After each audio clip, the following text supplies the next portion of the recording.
All right, good evening from North Brunswick, New Jersey at Brunswick Zone Carolier.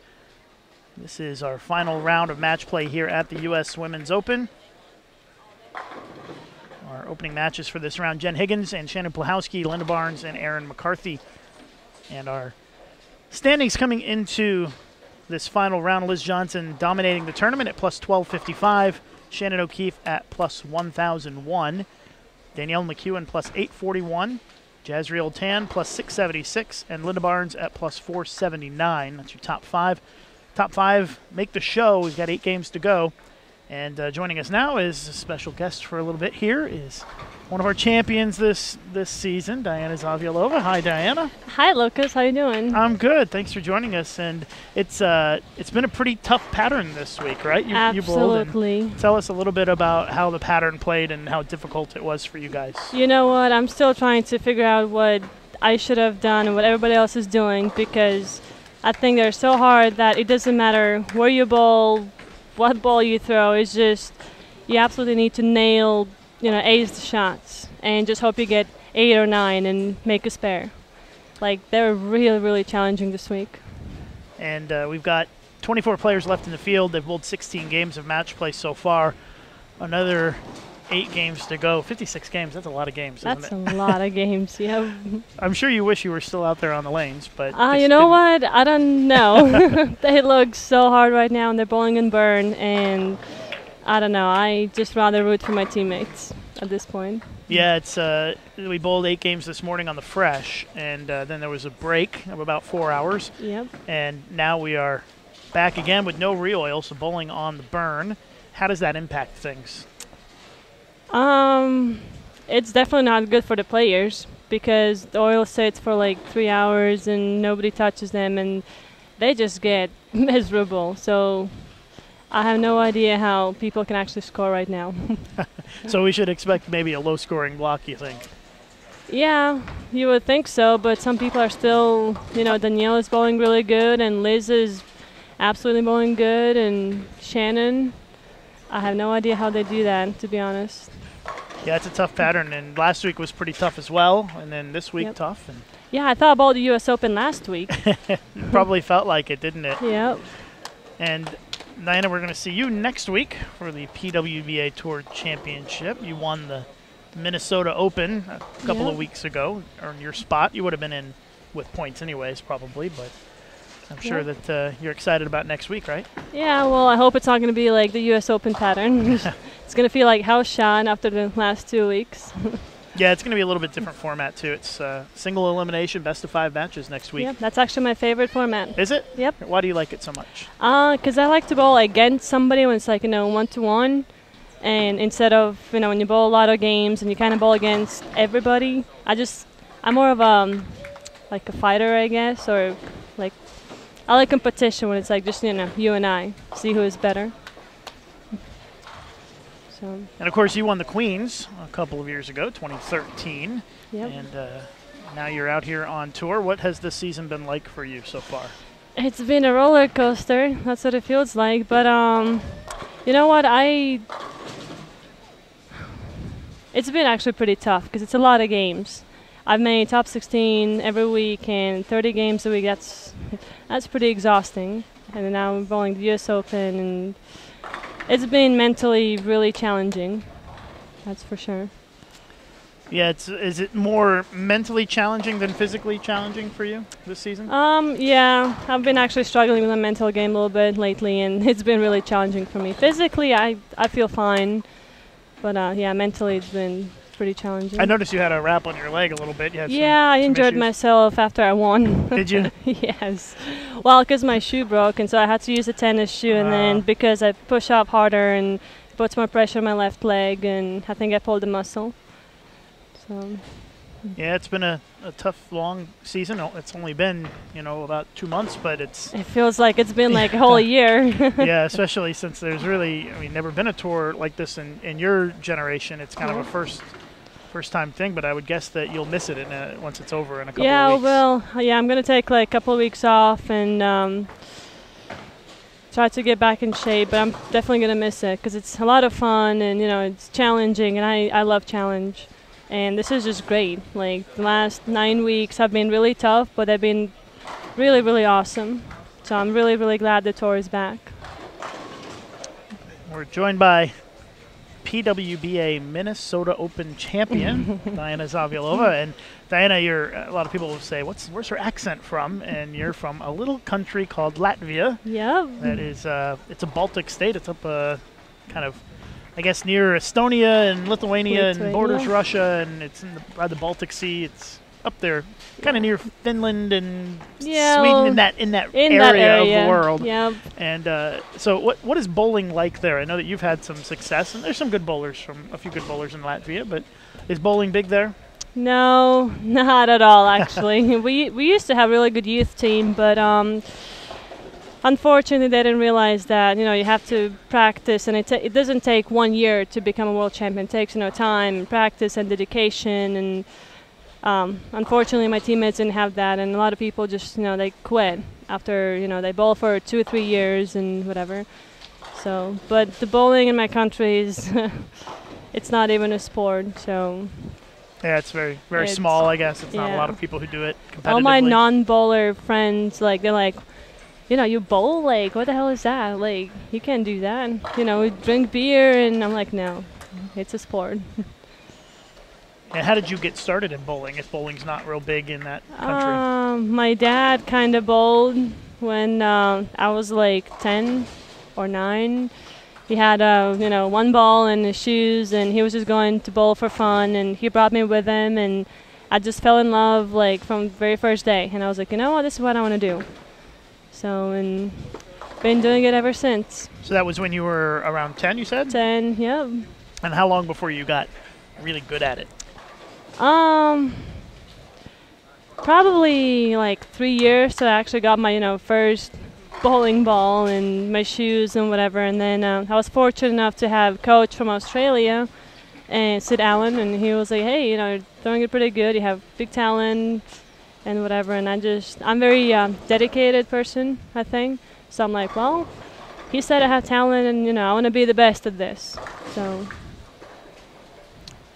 Sounds like you got a kind of a bug for the game, and you got in your system, and it just took over from there, didn't it? Yeah, I did pretty much every sport when I was younger, because I'm kind of athletic. Yeah, I did all kinds of stuff. I was dancing, skateboarding, fighting, playing piano, bowling, all kinds of stuff, and I had to pick, and bowling is the thing that I picked. We're in game number 1 of 8. Our last game today is going to be the position round to finalize our stepladder for tomorrow's TV show. Linda Varnes with the front 4. Watch Linda bowl here. Bella going right. Yeah, that one got a little bit away from her. We saw, Diana, we've seen players playing kind of inside, kind of outside. It looked like you kind of play wherever you That's what I said earlier. Yeah, it doesn't really matter where you bowl, because you can't miss left or right. You're going to get full penalty. So just pick your favorite ball, pick your comfortable spot, and just throw good shots and beg that you get 8 or 9 and make your spare. Yeah, it's been a tough pattern this week. 39 feet, pretty flat. I think the pattern has a little bit more shape than it did last week. Yes, absolutely. But But it felt like last week was a little easier than this week for me anyway. Yep. Linda trying to convert the washout, and an open frame for her. Linda currently sitting in 5th position. And we know that Liz Johnson's going to make the show. And she's so far ahead of 6th place. And Shannon O'Keefe as well is very far ahead. Danielle McEwen is kind of starting to get in that area of being very far ahead. Yeah, but she has a good game now. She has double, spare, and 3 in a row. So actually 4 now. She just threw another one. And Jazriel Tan, she's in 4th place, the highest amateur in the field at plus 676. Jazriel won the Lubbock event earlier this season. Doesn't count as she doesn't get in the tour championship because she's not a member, but showing the power of the Singapore team again this week. Yep. They have 4 bowlers in the finals this week here in match play. And you also, Diana, bowled collegiately here in the U.S. You decided to come over here. And I graduated last year from Weber International University. And what made you decide to come bowl in the United States for college? When I graduated high school, my coach at the time, Sid Allen, he was like, hey, you know, there's this thing, college bowling, you know, you can study and bowl at the same time. And I'm like, wow, really? I didn't even know there was a college bowling because there's no such thing in Europe. So, and I was like, okay, well, I want to go to, you know, university and bowl at the same time. So, and I picked Weber International because of Kegel Training Center. And, yeah, bowled for 4 years. It's pretty successful. Yeah, they've got a good setup down there where the bowlers at Weber are able to take advantage of the facilities at Kegel to help awesome, improve their game, and that's why Weber's been a pretty competitive team in college bowling since starting the program a few years ago. Yeah, they started, I think, 7 years ago, so they're pretty new. All right, if you're just joining us, this is game 1 of 8 in our final round of match play here at the U.S. Women's Open. Finalizing our stepladder field for tomorrow's TV show at 1 p.m. Eastern on CBS Sports Network. Erin McCarthy, I know you've been hanging out with Erin a lot during this tour, right? And she's had a good season. Yeah, she's been bowling pretty decent. I met her in college bowling. That's another thing why I love college bowling, is because you make friends from all over the world and, you know, United States. And she's one of them, and I'm rooting for her.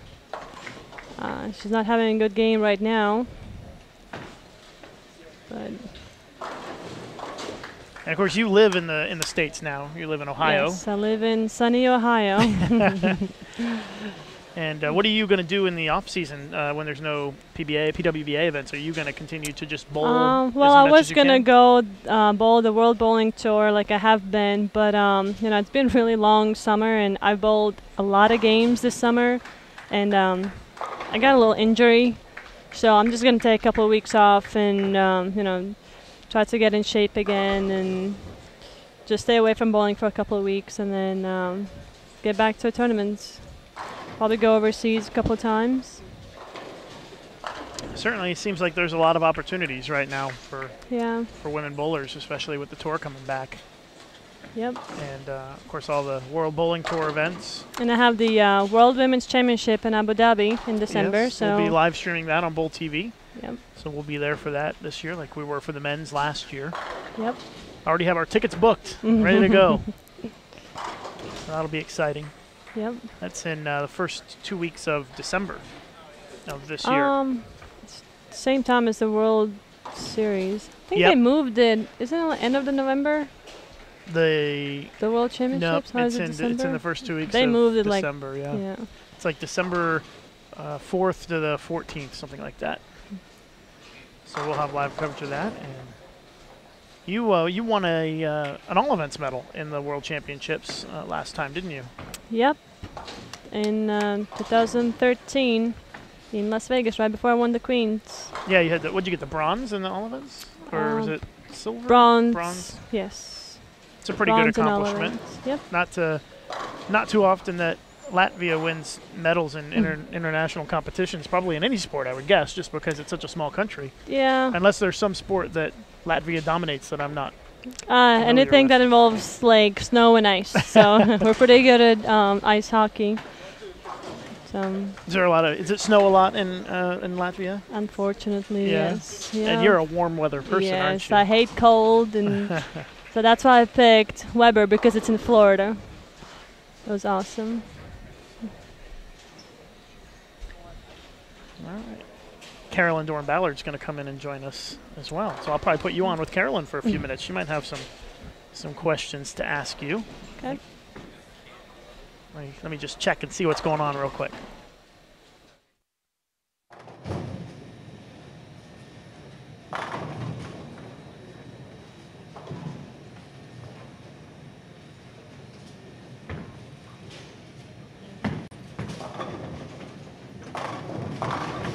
All right, so I guess we're gonna get two Doran sisters for the price of one, because Kathy and Carolyn are gonna come on and do the live stream in just a few minutes. So I know you were a little apprehensive about coming on and doing the live streaming, but you're doing a great job. I have this thing with the cameras and microphones. All the cameras are pointing the other direction, so you don't have to worry about it. Basically, it's just like we're on the radio or something here and just having a conversation. Yep. So have you watched Liz bowl at all today. She's been really dominating, hasn't she? She's yeah, I mean, I haven't really watched her that much because I've been rooting for my EBI teammates. But every time I look at her, she has like 4 or 5 bagger, and she's just killing them. Yeah, it looks like she's having a good game right now. She's having a really good game. Yep, she can go 249 this game, and Danielle McEwen also having a really good game. She can shoot 279 going into the 10th frame. So really, I think that those players are really looking to cement themselves in the show because they're already pretty far ahead, and Liz more ahead than Danielle, but Danielle at plus 841 is currently almost 400 pins above 6th. And she shoots 279 with a win this game. Yep. It's probably going to go add another 100 to that. So it seems as though, depending on how Jazreel and Jazreel bowls, we could have 1 spot up for grabs, or maybe 2. We'll see if Jazreel continues to bowl well, and let's see if we can take a look at our live scoring and find what Jazz is doing this game. I'm trying to figure out what Shannon is bowling. Let's see. Jazreel is down on 21 and 22, and she can shoot 235 and win. And Shannon O'Keefe. Let's see if we can find her. Oh, I must have missed her. There she is. Shannon can go 220, and she's losing to Rocio Restrepo right now. Yep. But even 220 and a loss is that's a good game this week because you look at the averages. Nobody's averaging 220. Liz is averaging 218. And then Shannon's at 214. So Liz about 4 pins a game higher than Shannon. Danielle McEwen also at around that same number, 212 for Danielle and 208 for Jazzy. But they've really been the class of the field so far this week. Yeah. It's really no surprise to see Liz so high up in the standings in a tournament like this. It's pretty normal for her to. Yeah, she won last year. Yeah, 2 years ago when the last U.S. Women's Open, she won. Last year we didn't have the U.S. Women's Open. We had that All-Star event that you finished second in, right? Yep. Lost to Shannon Plahowski. And right now, Shannon Plahowski is losing this game against Jen Higgins by 12 with 2 frames to go, and Linda Barnes is up big on Erin McCarthy. Yep. Erin McCarthy is currently in 11th place at plus 358, only 120 pins behind Linda Barnes, but she'll lose some ground this game. And yeah, she's going to have to make it up the next couple of games, though. As a bowler, Diana, do you ever look at the scores at this part of the tournament and see how far behind you are? Yeah, the show? I do, and I wish I didn't, because every time I see I'm so close, I put more pressure on myself, and it's just not good. So my advice is just, bowl, don't look at the scores, just, commit to every shot, just do the best you can do. And at some point, I mean, is there a number when you're, I don't know, 120 out of the show, you have to feel like you can still make that, but does there come a point where there's a number where you're so far out that you feel like you just can't make it no matter what you bowl? And well, if you win, you get 30 extra pins a game, and, in 8 games, that's a lot of pins. Yeah, it is. So, I mean, even if you're 200 pins out, you can make it up in 3 games. That's true. And we've got 14th place is Jen Higgins, 179 back, and then Sandra Gongora, 15th place at 209. So if if some of those players get hot, they can still potentially make it into the into the show. Mm-hmm.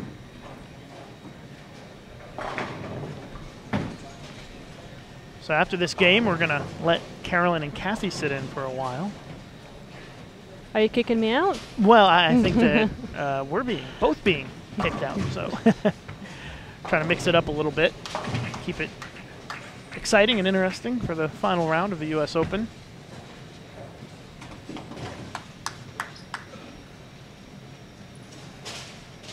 Our second major of the season. First major was the Queens in May, and that was won by Liz Johnson. Yep. Liz the only 2-time winner on tour this season. And Liz just left a split in the 10th. By the way, Danielle McEwen ended up shooting 268. And Liz 225 and a win. So another plus 55 for Liz is going to push her over plus 1,300. Should be at plus 1,310. Number's getting pretty high, isn't it? For her, yes, 1,310 over is a lot on this pattern. But it's also a lot of games, so you really have to kind of and Put all it in the 30 perspective. pins a game every time Yes. you win, and she's won a lot of games. And Shannon see. O'Keefe down on 23 and 24 needs first one in the 10th to beat, and good count, to beat Sierra Restrepo. If you'd like to follow that on the live scoring at pwba.com/live.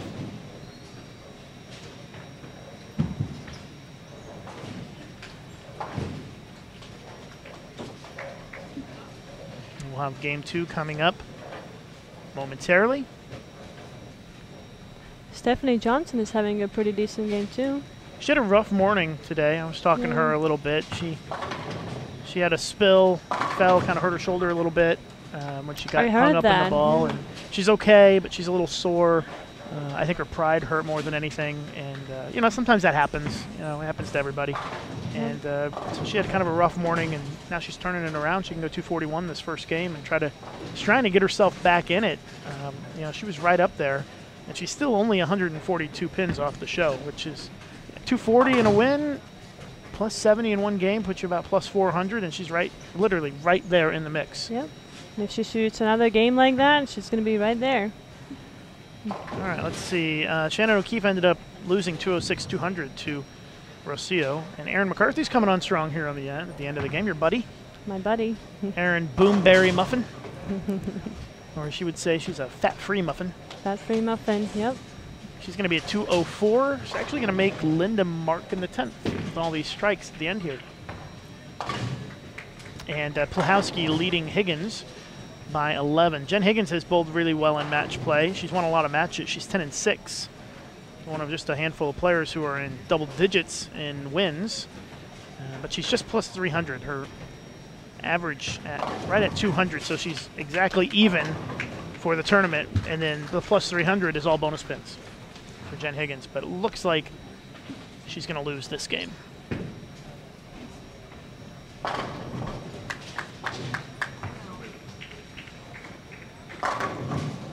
Another good shot by Erin. Yeah, 203. So Linda Barnes will need a mark. Because if she opens, she will not shoot 203 or higher. Stephanie Johnson ended up throwing a split second shot in the 10th. Those are kind of shots you got to get. Got to find a way to strike on those shots to get those pins, especially when you're far ahead in the match. All right, here's Linda. Needs a mark to win this game. It's going to go high. Oh, she got lucky. Left the 610. Scored it wrong. They'll have to fix it. And she's going to have to make it. You think it's an easy spare, but I've chopped like at least 3 of them this week.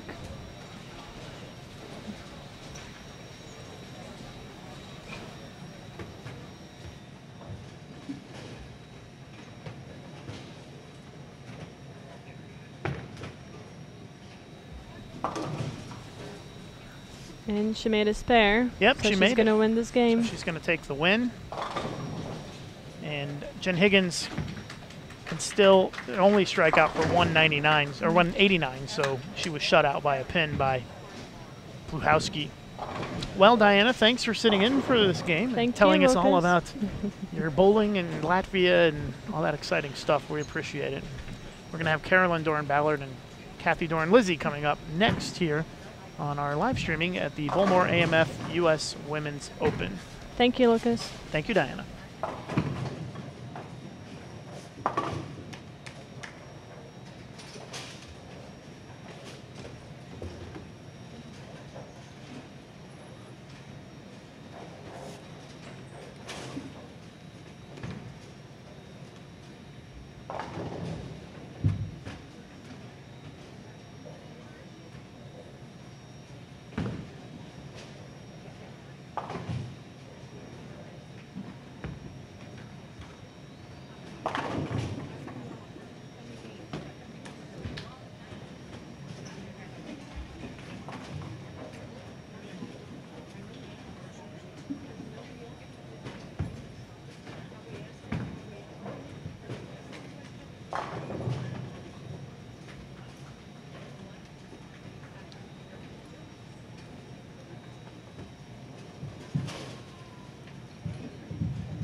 Lucas will take a picture of us.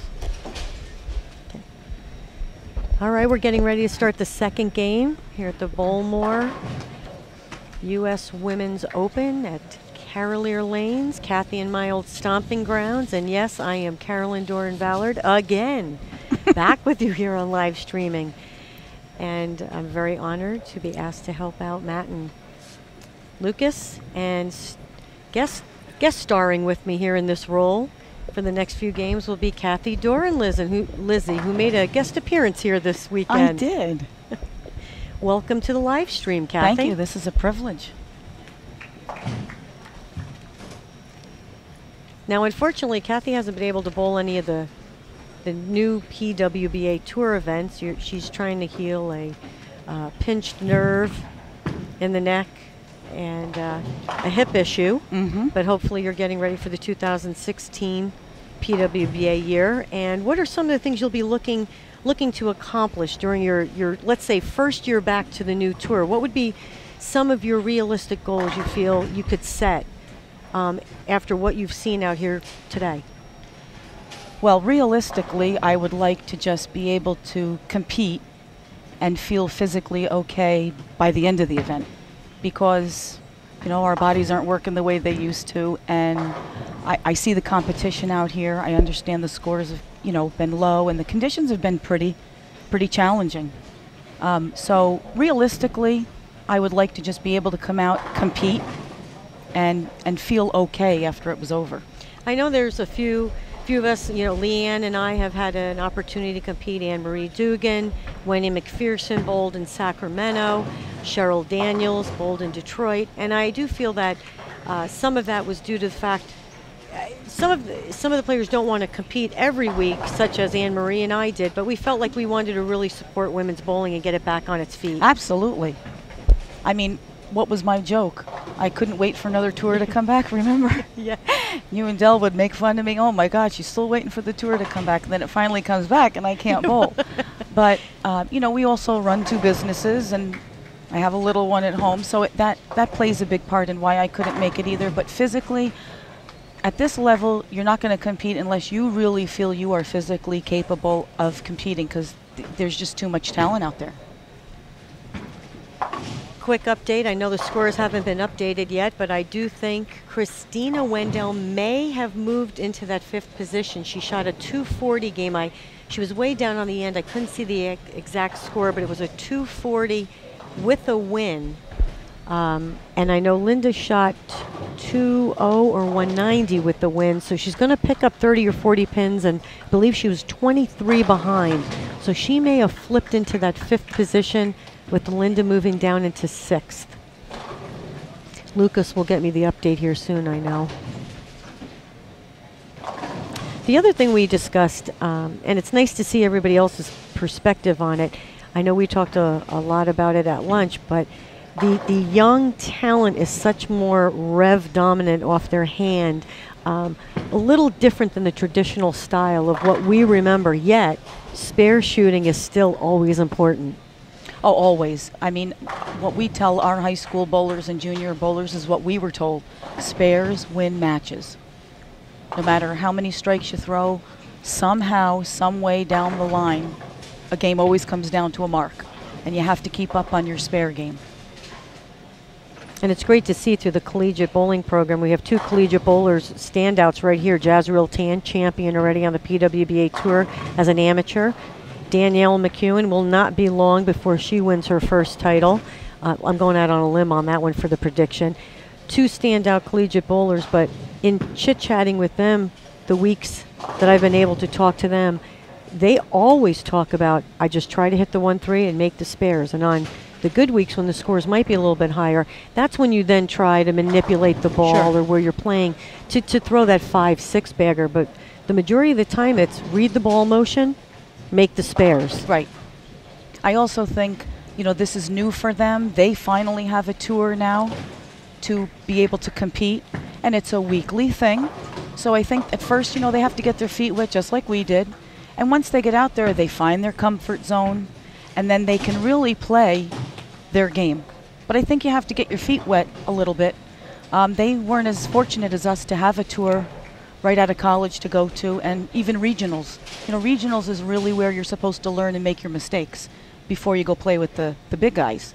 And they didn't have that. So it was great to see that a tour could come out where these ladies could really come out and experience what we did and just really challenge themselves and find out really what they have. That's an excellent point. Challenging themselves. That's a great statement. Yeah, they have to and you know what I really focus on and I watched is, you know, you have to find out what your weaknesses are to try to improve those, but really, you know, accentuate your positives. Find Liz Johnson is the perfect example. Liz is not fancy, but what she does works everywhere she goes in some way. And she's made it fabulous. And she's made it fabulous. And so, you know, it's not always the fancy hook ball.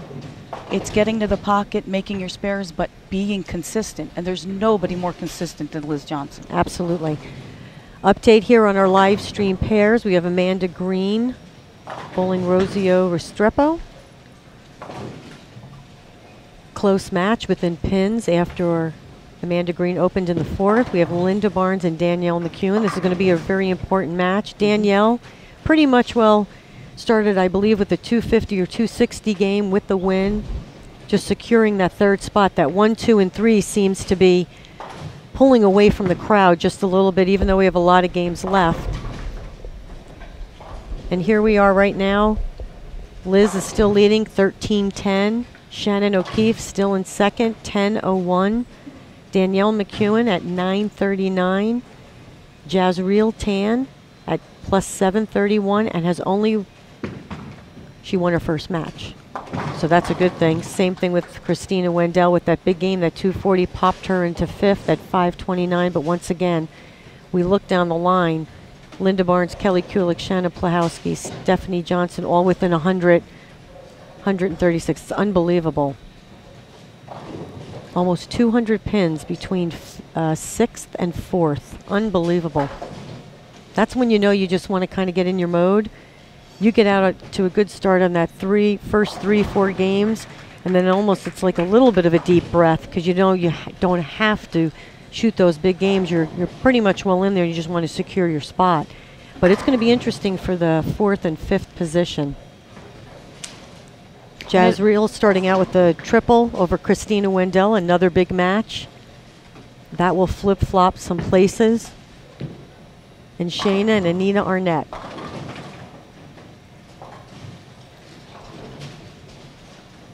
It always seems, too, that the tournaments Liz leads. She leads by a lot. There's always that big gap between her and everybody else. And she seems to be doing that again here, about 300 pins. Right, separates herself from the field. Kelly Kulik does that. Yes. When she gets that little groove, her mojo going, she tends to separate herself from the others and just kind of coasts. I'm not saying they give up, but it's almost like the pressure situation. Sure. Like, I've done my job, I just got to hang in there, get to the end of the day, and then do my job on TV. Daphne Tan and Shannon O'Keefe. Down to our right, Shannon down by 12 pins going into the 4th frame.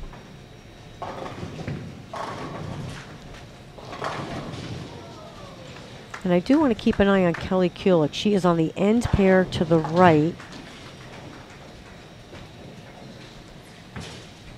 She right now is up by 8 pins against Shannon Plahowski, which is another important match. So it just seems this match now, everybody in that third, 4th, 5th, 6th, 7th position are all bowling each other this game.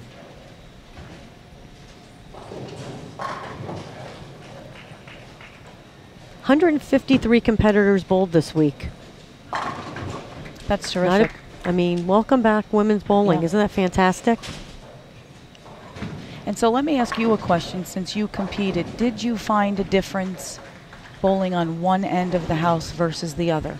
Absolutely. I can tell you what my last 3 games were on pairs 7, 8, 9, 10, 11, and 12. 157, 155, and 167. Well, you got better by the 3rd game. I did improve. But, you know, it's funny that you asked that because we talked about that a little bit with Johnny. And each end of the bowling center, and including the middle part of the house, it just not only was that different, but lane to lane. It wasn't as if I looked at my score sheet when I was making my notes and every right lane hooked more.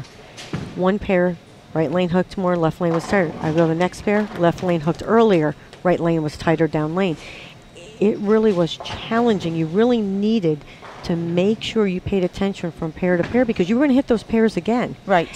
So a condition like this is not only physically grueling, it's mentally grueling because you really have to keep your eye on absolutely everything. And I do think that once you saw what the scoring pace is, and this is what we try to really teach bowlers when we do clinics, it is about the scoring pace. When you saw what this condition was and what the scoring pace was, your mentality should have gone right to the fact of, I'm going to hit the 1-3 or the 1-2 if I'm left-handed, and I'm going to make everything I leave. Just get in the pocket. You didn't have to shoot 250 every Right. game. If you did, that's special. Right. But that's where that mental aspect of it, put everything in perspective and then take one day at a time. And that's something these girls are going to have to learn as long as we have, you know, a tour where they can come out each week.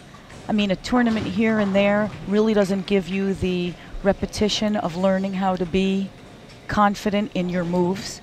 But this was great. They can come out on a regular basis and really pay attention and honestly learn how to read lanes on different surfaces, different conditions, learn their equipment.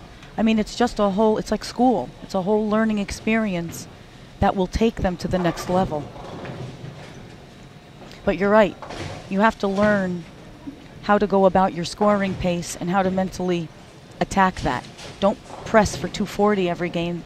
Just try to get in the pocket and stay clean on conditions like this.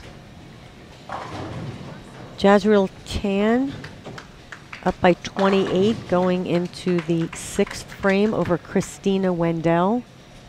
Let's give a little update. Linda Barnes recovered in the 5th with a strike. Danielle McEwen, though, still on fire. Spare, triple. And this is the first time I've seen her bowl, I believe. And she's just fantastic. I mean, she's so smooth. And what I really envy is she's tall, thin, but her arms are long. So her swing is nice and long. Very fluid. Which benefits when the front part of the lane starts to go. She never has to really pull through or use her upper body to get the ball down the lane. She's so naturally fluid. The ball comes off her hands so clean and so pure. It's a joy to watch. It really is. One of the things we've discussed and seen over the last few weeks, even with talking with some of the younger players, is speed has been a key factor as the lanes transition and maybe not moving zones, but just increasing your ball speed to allow you to still be able to be in that part of the lane. And like I said, collegiate bowling has come so far since we even bowled in college that they've had so much experience on some of these patterns that they've been able to read the transition even quicker than they may have thought they were able to do in the very beginning. So yes, and speed control, and like you said, smooth swing, no pulling down, very fluid. And same thing with Amanda Green, one of our new champions, same thing. Just loose swing, that in front of her face where the ball feeds to the right naturally. Very amazing.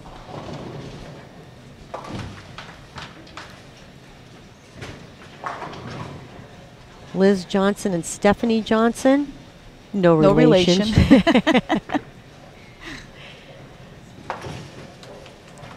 Stephanie leads by 9, working on a strike, going into the 8th frame. Liz is getting up in the 7th after an open.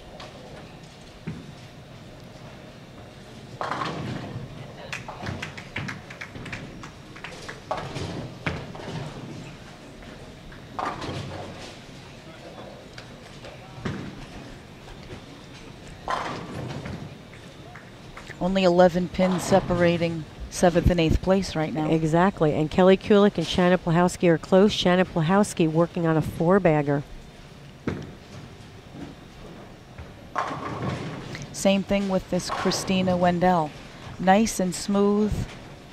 Great balance. I'm a big fan about the balance. Good fundamentals. We've talked about that. Really nice. If you really look at everyone out here, which is so great about women's bowling, is it doesn't matter, like Shanna, who's up now. If you're watching our live streaming right now, she's off to your right getting ready to release the ball. She has a higher rev rate, but she's so smooth. Then you have Christina Wendell, who has a little bit less axis rotation than Shayna, but still fluid and smooth. And so, you know, it goes back to that old saying, it doesn't matter how you throw it. It's your fundamentals always. Right. That's the basis of how you get from point A to point B. The same way every time. Exactly.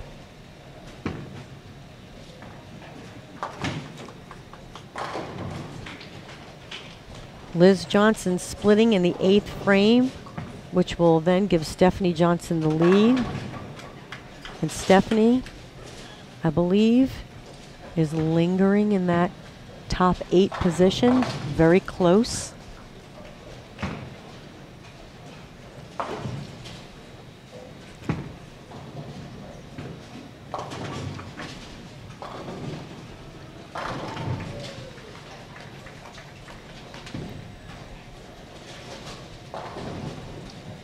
.22 pins separate Daphne Tan and Shannon O'Keefe.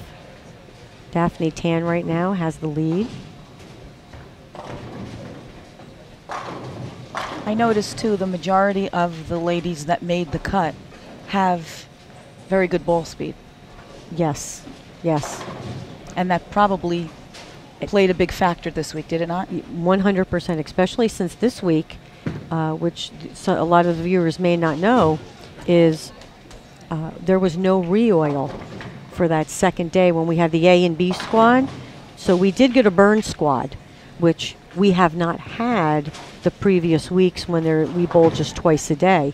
So it made a big difference in how you attacked the lanes. And yes, ball speed was a big factor. The other thing that was very noticeable and is still noticeable tonight as you're watching, there are girls still using strong equipment. There are girls using shiny equipment. There are girls using balls that get down the lane but with a little bit of surface. So you see a little bit of everything. So it's not one pronounced way to throw it. No, and it's where you can get comfortable. Yeah, and it looks like a pretty diverse group of physical games. Absolutely. You see a little bit of everything out there. I mean, Jody Wessner, she's hard and straight, but gets great roll on her ball.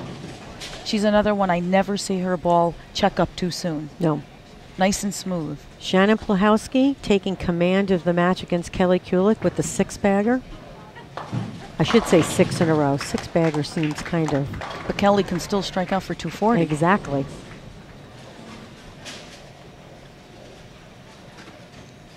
Rocio Restrepo throwing the first hit in the 10th. She's going to win her match to Amanda Green, who shot 208. She's a tiny little gal. I also think another component that's more emphasized today with the ladies is physical fitness. Everybody you talk to, right? You come up to somebody and they're like, well, I work out, I do this, I watch what I eat. And it's not that we didn't work out. I mean, you and I have worked out our whole life. But it's so much more influential in their game today. Everybody you talk to has some type of workout or physical regimen for a healthy lifestyle. And I think that plays a big part, especially if you want to do this for a living. And collegiate bowling, huge. So if you put collegiate bowling and keeping yourself healthy in the same group, you're going to go a long way. And a lot of those programs, it's mandatory. They show up in the morning. Yep. I know when I was speaking with Shannon O'Keefe, who now is coaching at McKendree with her husband Brian, they said at times they'll meet at the gym at 6 a.m. They will do their morning workout. The girls will go to school, and then they have practice later in the day. So it's all three. It's working out, education, practice. Right. Working out, education, and practice. But that's good. They learn a nice routine. It gets them routine, which is very good, especially at a young age. But Shannon's been into her physical fitness for quite a while. So that's a benefit to her girls. Rocio will win 236 over Amanda Green 208. Stephanie Johnson can strike out for 212. Liz can strike out in the 10th for 191. Kelly took the strikes all the way to the first one in the 10th.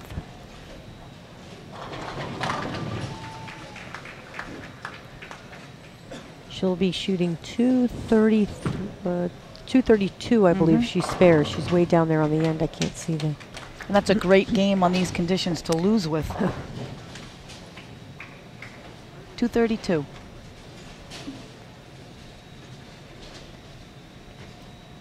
And Shannon Plahowski can strike out for 258.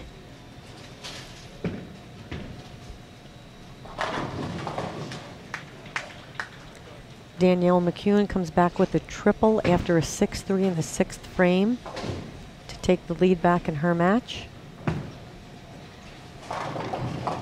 Now, from what you bowled on to what you're seeing, how has the condition changed? Because obviously the scores are a lot higher. It is, I think, but once you get to that match play, as you can remember, once you get to match play, you have less bowlers, and more than likely they're the bowlers that obviously played the lanes correctly. So they break down a little bit more in the zone as to where they should be. I think that's one of the key factors. So you'll see a little bit more consistency. But once again, you had the few girls today, Jody, Danielle, Liz Johnson, all playing to the right. Yet you had the rest of the field still playing in between that.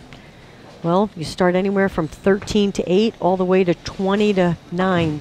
Shannon Plahowski needs to mark in the 10th frame to win that game against Kelly Kulik. That is correct. My bifocals are working, so I can see that. Stephanie Johnson will win her match against Liz.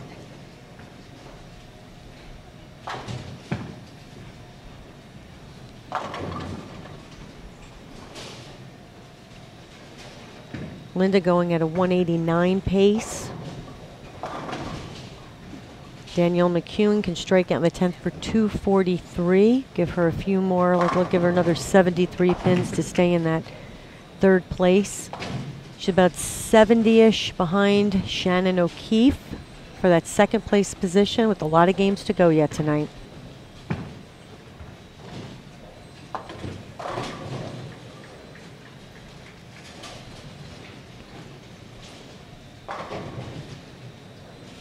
Jazz Real Tan just picked up another 72 pins.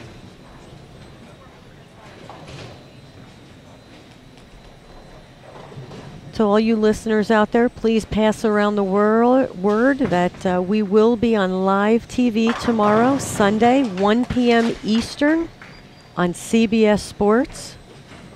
Please check your local listings. We would love for you to be one of our viewers. Post that all over Facebook and Twitter and everything else that you do out there on social media. Women's bowling is back, and it's better than ever. Well, look at that cute picture that Lucas is going to tweet away on. I look like I have no hair on my forehead.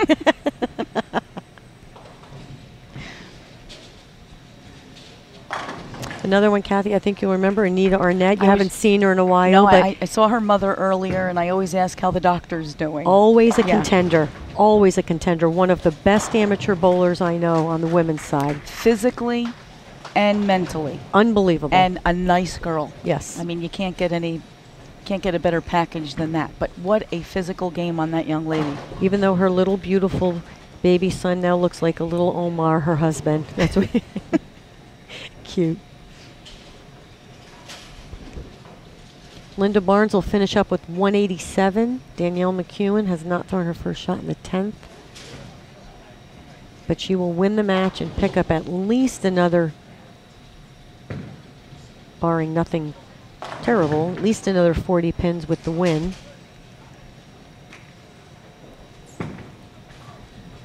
Stephanie Johnson finished with the 191 winner.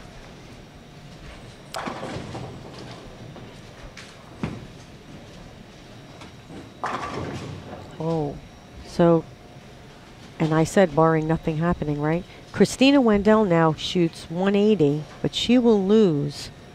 So those few people below her may, now, especially with Shannon Plahowski, who made the spare, 237 winner over Kelly Kulik's 232. Perfect example of you never know what could happen. It looked like Shannon was going to shoot 260, and then she only won by 5. Danielle 209 over Linda Barnes 187.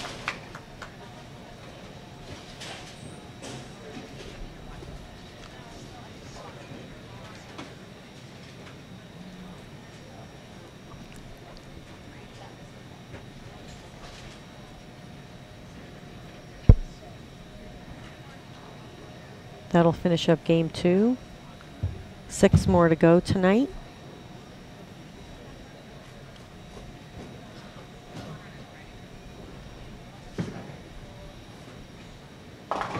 How many international players were here this week? Did we have a count on that, Matt? How many international players we had here this week? Matt's got his little nifty pad of tidbits. 15. 15 total countries, 33 players. Excellent. That's terrific. Excellent. And that number continues to grow at every tournament. I believe Team Singapore bowled in Lubbock and Wichita, and then came here to the U.S. Open. So they bowled 3 of the events this year.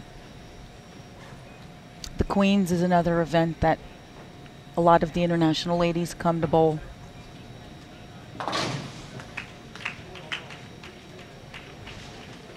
It's nice to see that there's a lot of female talent everywhere around the world.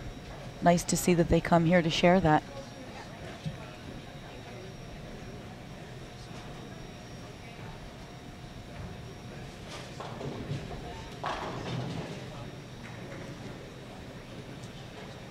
Everybody's going to start bowling each other now on these I live see pair. We that. got Liz Johnson and Linda Barnes, Rocio and Sandra.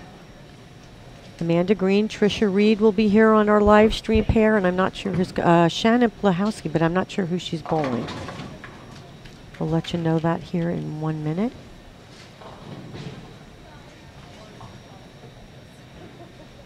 I believe Kelly will be in front of us also.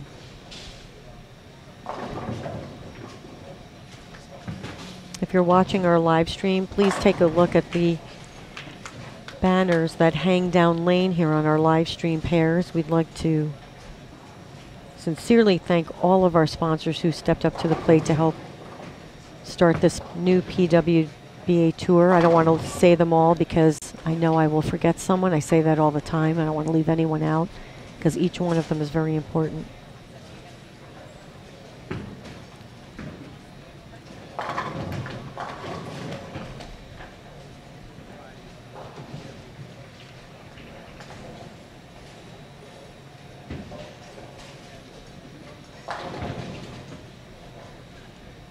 Kelly will be to the right. Shannon's going to be in the front, but it must be one of these 2 bowlers here who are not done yet.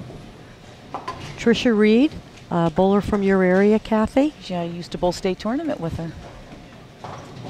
And she got too good and dumped me. We'll have to speak to her about that. I already We'll have to tell her daddy. He's here. I talked to him too about it. She's a great girl. Now the international bowlers, do they bring a coach with them? Most of the teams do bring a coach with them. It just depends on how many. I believe there's 2 here. One is actually the coach, Remy, and then, you know, there's a team manager. I think it's whether their country budget, you know, fits that in, but more than likely you will always see 1 coach with them. I bring my coach every week. My coach is here every week with me, Del Ballard Jr.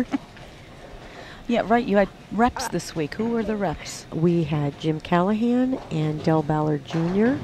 for Team Storm and Rotogrip. And then there's a bunch of, you know, we have Chuck Gardner with Brunswick, and we have Corey with 900 Global. And, I mean, that's nice. Rob Gottschall with Columbia, you know, Brands of Ebonite. So, you know, the companies have they've really stepped up to the plate. Absolutely. For the women. And that includes also the grip companies. Mm-hmm. I also, as a competitor on the PWBA Tour, I'm also the Turbo representative. And then there's Cecil out here who's with Vice. So I also have been able to offer the PWBA ladies a Dexter shoe offer. So all of the companies have done their part to really, you know, if you're a member of the PWBA, really make you feel special and give you some added incentive. And with sending the ball reps out here and making the PBA truck available to us, it's really shown how committed they are to the success of this tour. That's great. And you need that.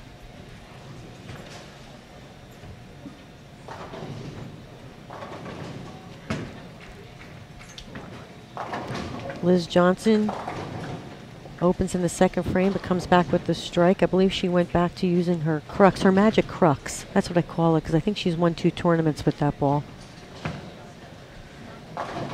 I think Liz has won 2 tournaments with every ball. Yeah, that was a silly statement. Yeah, exactly. I think you've won 2 tournaments with every ball you have too, so it wasn't really so silly.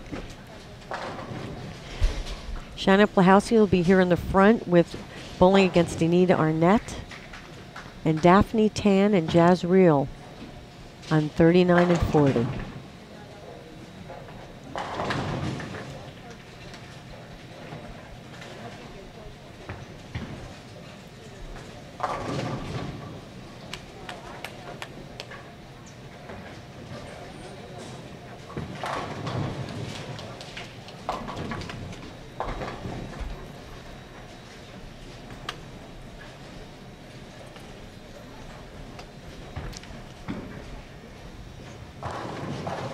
And Danielle McEwen, I can't see. Is she bowling Stephanie Johnson? Danielle down there? Yes. Lucas, can you check? Yes. Okay. All tied after 2. Linda Barnes has a great look. She moved out to the right and changed balls, trying to play the same area that Liz and Danielle are playing. Started out with the front 4. Updated standings. We did have a little bit. No, Christina Wendell still in 5th at 513. A 300 pin difference between Jazz Reel Tan, that's 4th and 5th, to 513. Almost 300 pins difference between 4th and 5th. So 5th place is the only one up for grabs. Right now, 4th at 4, 3, 2, 1 or have decided they're just going to lap away from the field and not worry about it. And it's amazing all the way down until, I mean, you really look at it, 17th place at Jody is only 189 with 6 games to go. And Jody's, she's known to pop off a couple of good games very when much she needs so. it. Getting back to Linda moving right, Liz, she probably doesn't know how she has lined everybody up over the years, but those of us that can go straight, we always look to see where Liz is playing. Absolutely. Because she's going to give you a good idea of where you can go if you can throw it straight enough. Right. And with ball speed. That's why I always emphasize Liz is not a fancy like a Michelle Feldman bowler or a Kelly Kulick, but what she does is so great. Ball speed, accuracy. So roughly we have about 13 bowlers vying for 1 spot. Legitimately, we don't want to say that anybody doesn't have a chance, because I have seen people on tough conditions, 250 out. If you shoot 220 and win your matches, you could pick up a lot of pins. But right now you would say legitimately, if you're looking at the scoring pace, there's about 13 girls vying for that 5th position. And Liz Johnson bounces back with the triple. Linda working on a 4-bagger.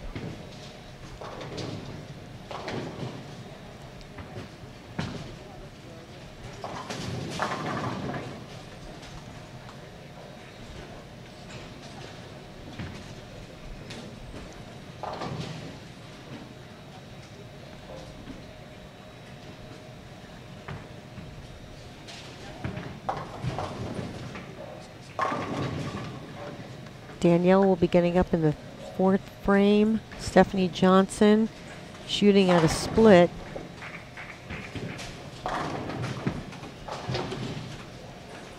Where I'm seeing sitting, I can't see the angle of it. So she has 75 in the 4th.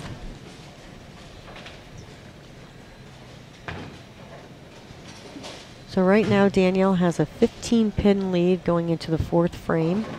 But like we said, that 1 through 4 spot right now looks pretty pretty intense, I guess you could say. They're, and I don't want to say, what's can the word any I'm of them really- flop? I can't see the scores. I think they can. Jazreel there, Jazreel and Danielle within that 100 pins. And as you can see, Danielle's only about 50, 60 behind Danielle. I'm sorry, Danielle is behind Shannon. So we can flip-flop there. And you know what? When you get to TV, that place where it you makes are a difference. for that lane choice, Yes. depending on, and correct me if I'm wrong, Lucas, 7 and 8 is the TV pair. And if you bowled on 7 and 8, I think you recall my games of 157, 155, and 167. Lane choice for TV on 7 and 8 could be crucial as to who you get starting and finishing that match. Yeah, and don't forget, too, the lights, the weather, that all comes into play, how crowded it's going to be in here.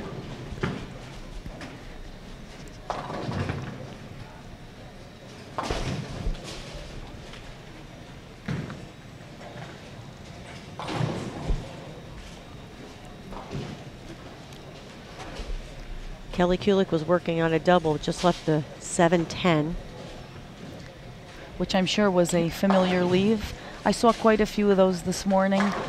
Great shots, maybe just a little light, but you paid full penalty. Full on this penalty, condition. and that goes back to entry angle into the pocket. When you had to open up the pocket so much, which as the week progressed on, after game, I mean, like I said, when we were starting in the morning, we were already starting 17 to 9, 17 to 8. When you start to open up that pocket so much, if that ball just doesn't, hold enough energy, it was 7-10s. It was so a lot of blower 5-7s. Believe it or not, you really 2-8s. thought you'd get one out there. 2-8, Yeah. correct. And once again, we went back to the fact of, don't really think it's a magic ball. I think it was the ball that could allow you to be comfortable in the part of the lane that you wanted to try and play. Yeah. At least to be safe.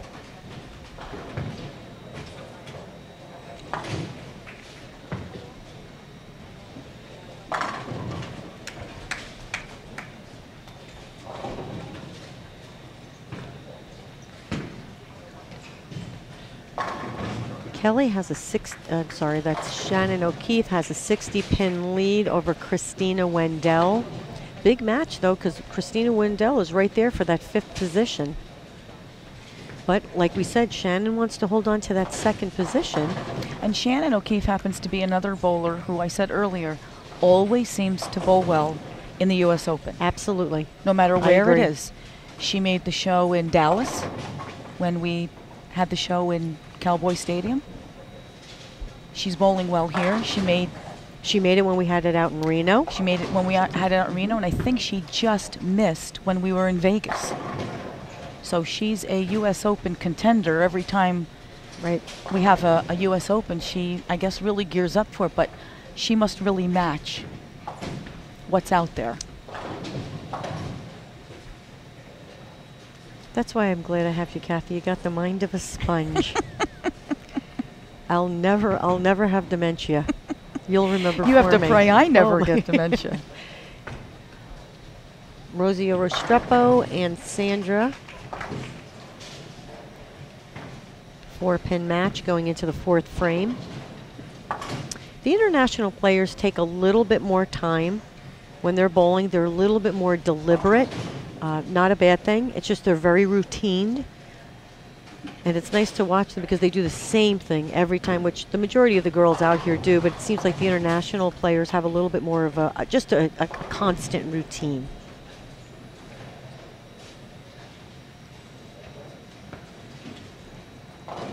Now, do you think that comes natural to them, or do you think that's more taught? Because they do have really significant coaching back home. I don't know. I think it's something that, you can relate to in your own bowling. It's whatever makes you comfortable before you get up on the approach. Whatever puts you in the correct frame of mind to be able to execute, I think is how that's really formed. So right frame of mind, what was your frame? How quick were your steps in the 150 game? very quick, and my balls were to my next pair before I finished the 10th frame of that game. Linda Barnes and Liz Johnson. Linda Barnes still holding on to the lead in the match by about 13 pins.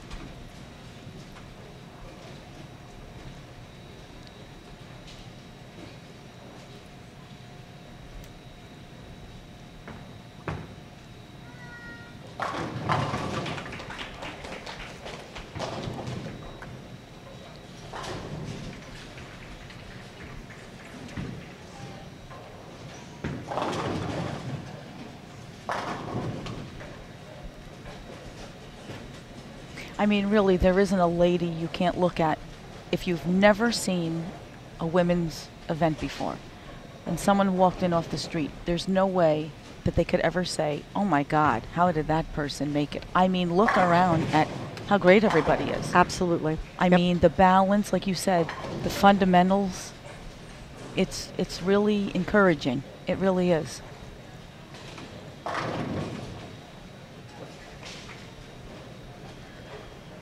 Danielle McEwen right now up on Stephanie Johnson. Let's see if she made that spare. I know I can't see that far down there. The angle's a little. Let's see what we got here.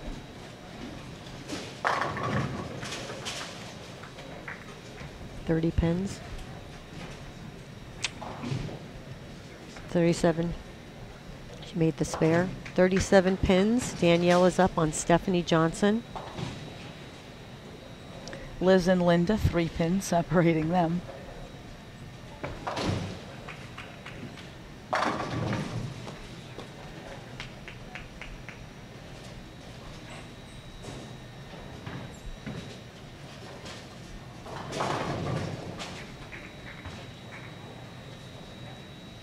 Shannon O'Keefe can strike out for 233. Christina Wendell coming back with the triple.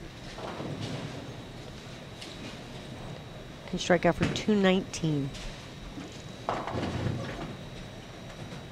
So the first shot in the 10th by, well, it depends on what Christina does, whether Shannon will need that first hit in the 10th. You know, where you're seated is so huge because if you're seated second, I'd rather only have to bowl 2 games. Right. To win versus more than that. Shannon O'Keefe will win her match against Christina Wendell even before the 10th frame. So she's shooting, like I said, she can strike out for 233 plus the bonus, so that'll add more pins to that second place spot that she's in right now.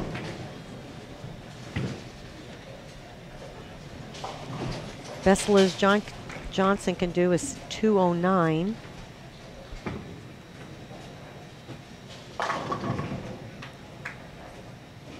Linda Barnes can strike out for 247.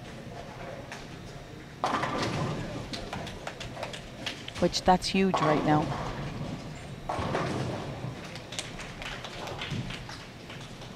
Because Shannon Polhowski's right near her and she's got a good game going. Kelly Kulik up by 20 on Shayna going into the 7th frame, and Kelly is working on a triple.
For everybody who's watching, again, you're watching the 2015 Bowlmor AMF U.S. Women's Open.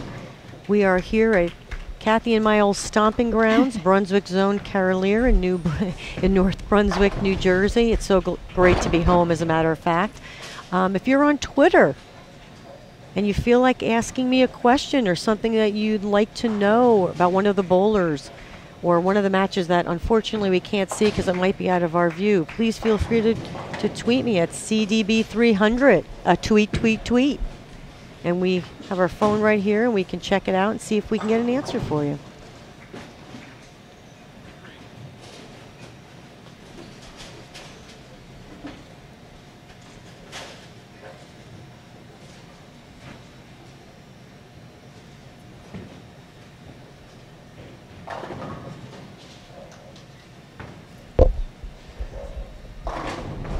The format for this week, at the end of this round of match play, the ladies would have bowled 56 games in the total pinfall, including their bonus pins, is how the top 5 bowlers are determined for the TV live finals tomorrow on CBS Sports.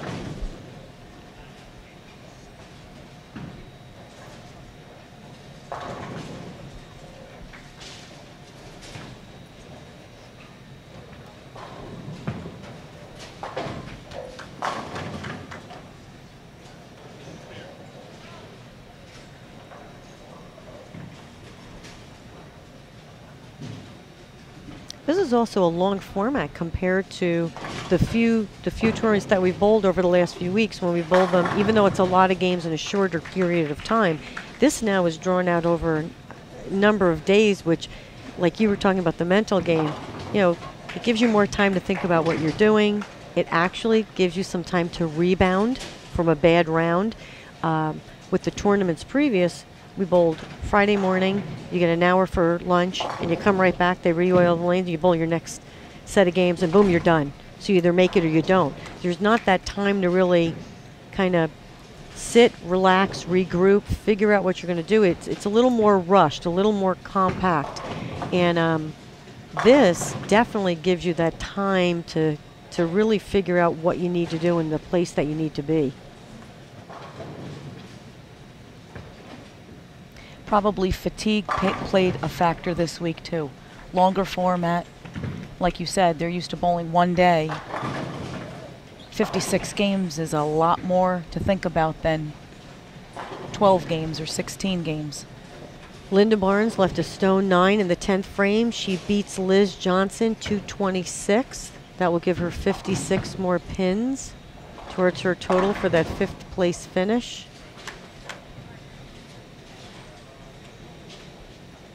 10 pins separate Rocio Restrepo and Sandra Gongora. What a bad break for Shannon Plahowski. That was a great shot.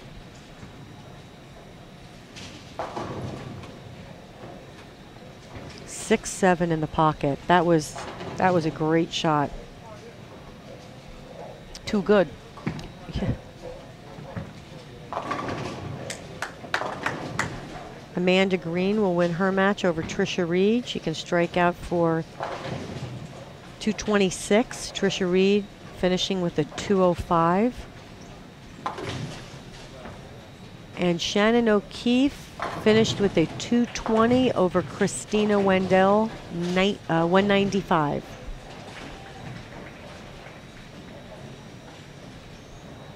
Kelly Kulik's going at a 220 pace. I believe that's a 5-pin match right now.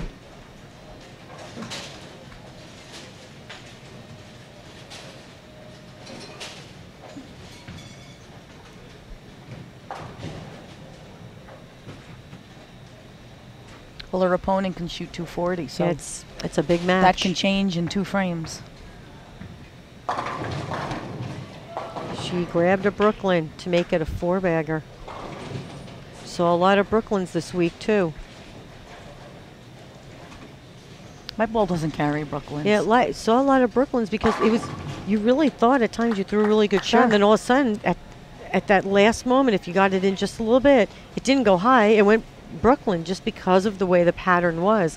And so and you were hoping that you carried it. So on this condition, explain that when you feel you made a good shot, and all of a sudden it went Brooklyn, would you make an adjustment off that? Yes, because I do think at times when you did feel like you made a good shot and it picked up maybe just that little bit sooner, the move was to chase it left.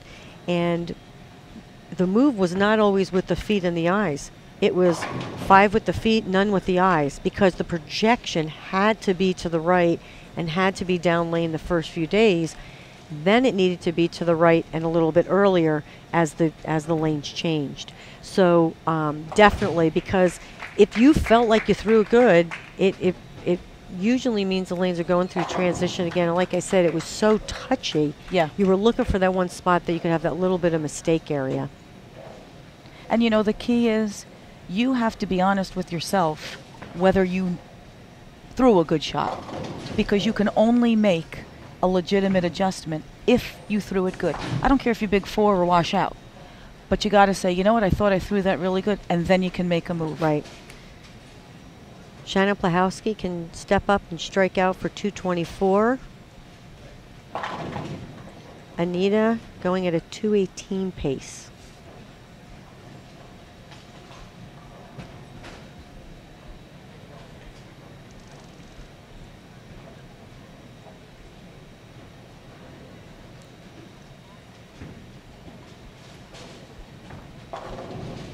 If Kelly strikes out, she loses by 5. Possible another 220 loser game. That's still a good game to lose with, but not in the clutch situation of trying to make 5th place.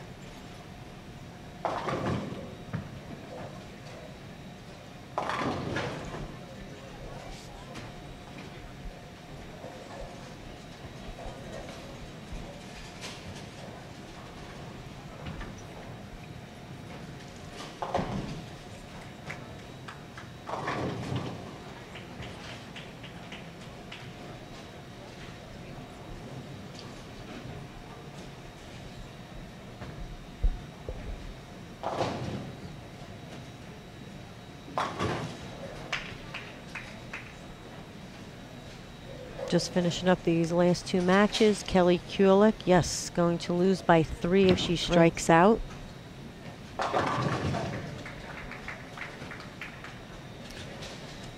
Depending on once the board scrolls around here, we know that Linda picked up 50. Christina Wendell did not win and only shot under 200. Shannon Plahowski could possibly pick up 50. Waiting for the board to scroll so we can see the update.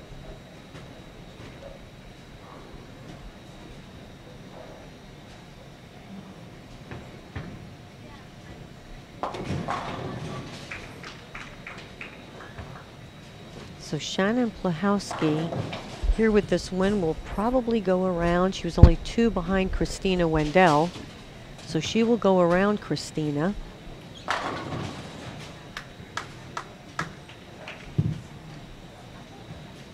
And the board has stopped. I don't know how much Linda Barnes, it's got to be close. But I think Shannon with the win here will move, there it is, was only 7. So Linda may go back around both, and Kelly will drop down 1 spot or maintain that 8th position depending. Let's see.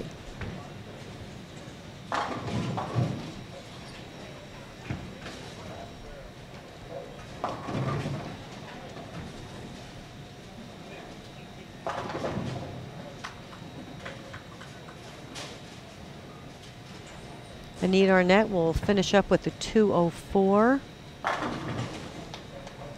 Jazreel 194. Winner over Daphne Tan.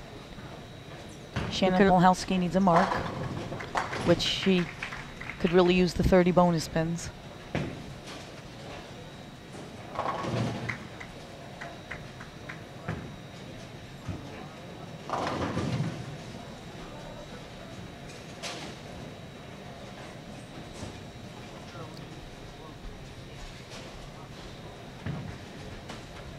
Rocio Restrepo throwing the last. Well, she's on 3. If she throws this last one in the 10th for her win, it'll be 208 over 191.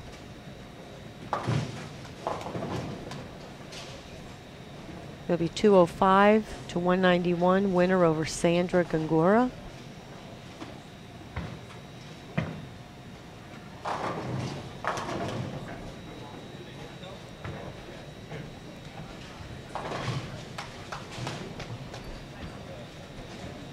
So Shannon Blahowski, if she strikes, will have 213, plus the win will pick up 43.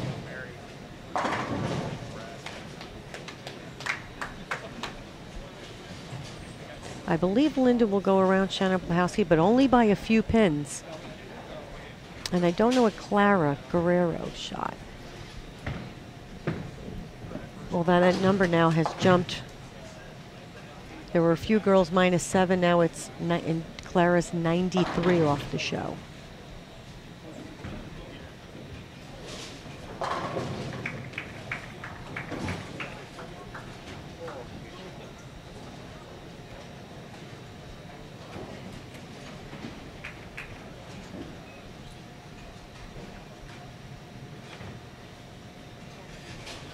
What is the actual number Liz is ahead of 6th? What was that number? 770. Do you think after the next couple of games she'll just want to kind of sit down? I think Liz could just not hold the next 4 games and still be in. She's probably thinking about where she's going to eat after this. She's probably saying, I'm going to save my arm. I'm going to save my hand. Oh, she's great. She is just great. She really has. She's done, I mean, you've done remarkable things. Liz has done remarkable things. I mean, I went to Bowl the Peterson in June. She's there was leading. her picture. No, she won. She had won it a couple years ago. That's right. And I couldn't believe, beautiful picture of her. So I stood in front of it and I had Jeff take my picture in front of it and I texted it to her. I said, do you know who this girl is? Can I get her autograph? Because I don't remember hearing that she won that, but and that's a hard thing to win. Absolutely. But she does that. She does the most miraculous things. I mean, she's had one heck of a career. She's still young. I'm sorry. Leanne Holzenberg here in front of us on 39 and 40. One of our veterans. One of our veteran players, past U.S. Open champion winner. She won in Cowboy Stadium. Yep. 26, 27, 29 titles, some ridiculous amount. Yeah, well, she was ridiculous before we even knew her. She was that good. Yeah, one of the best. Should be a good match against Danielle McEwen and Leanne.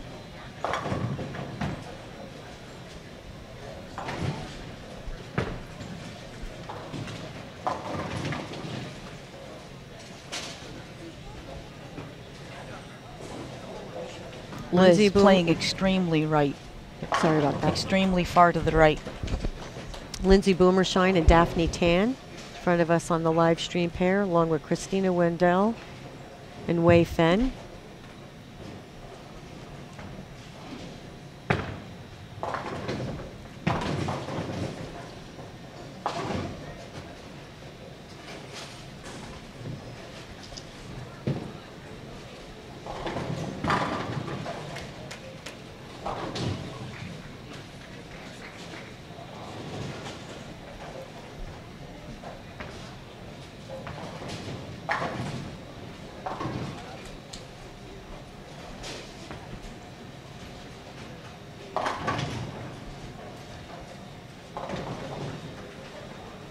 And I believe Clara Guerrero, this match, is bowling Shannon O'Keefe. Shannon O'Keefe has the front 4, which puts Shannon O'Keefe up by 30 going into the 5th frame over Clara Guerrero.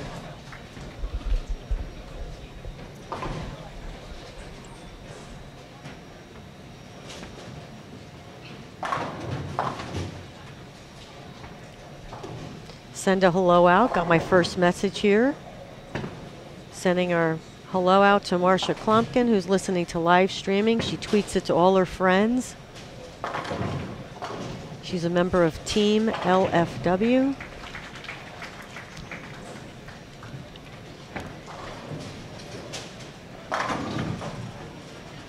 Now, Liz Johnson's bowling Jody Wessner. That'll be a good match. They're both playing the same part of the lane. They bowl a lot alike. Jody comes around more than Liz. A little bit more axis rotation, but absolutely. They both have great ball speed, so this really is a great head-to-head match because they're in the same area. They bowl the same.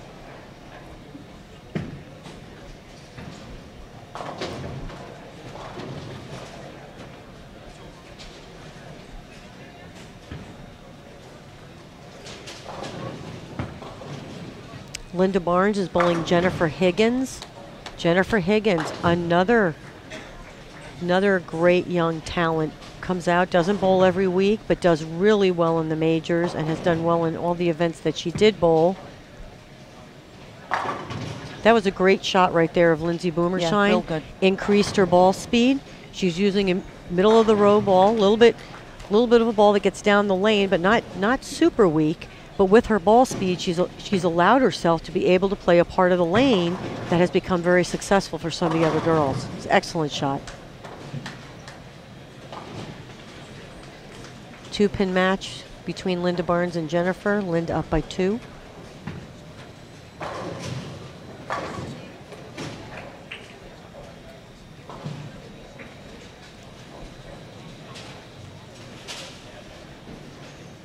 Danielle McEwen up, working on a triple.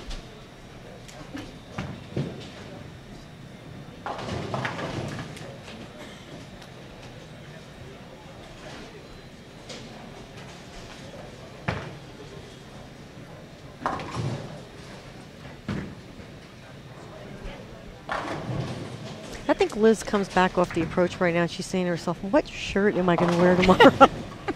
That I have not worn. What haven't I worn yet? What haven't I worn off the last 4 shows that I've made that everyone could be new? Isn't that ridiculous?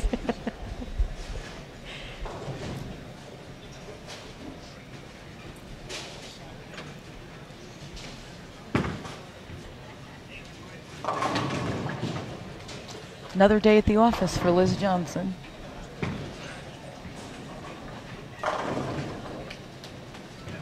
Jazreel Tan and Erin McCarthy, a few pair away. Erin McCarthy, another bowler, tiny, but really Powerful. powerful ball. Smooth. All right, we have the latest update. The first 4 have not changed. It's Liz Johnson, plus 1289. Shannon O'Keefe, 1073. Danielle McEwen, 1043. So only a 30-pin gap there between that second and third. Jazreel Tan, plus 827. 220 pins out of third, roughly.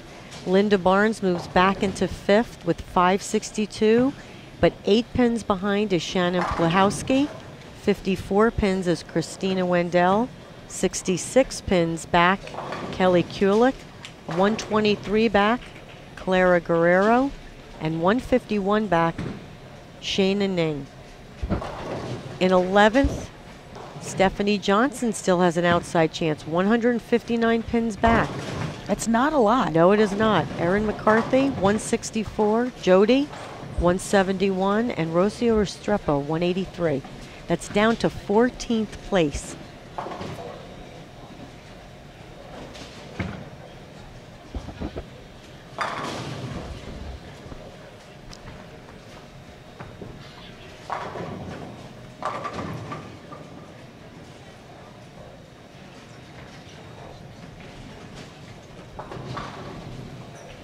Four and a half games to go. A lot can happen, especially if you shoot a 220 with bonus.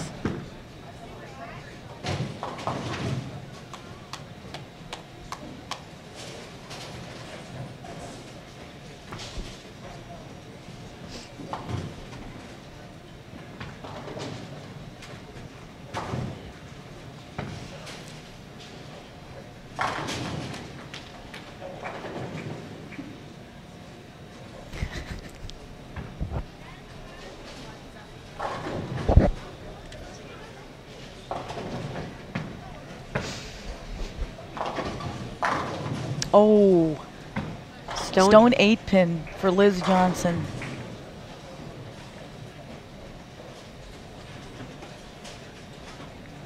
Which I guess, considering the conditions, that's not a bad thing. No. She can afford to shoot a few spares, though. Another good shot by Lindsay Boomershine. Down in the match only by a few.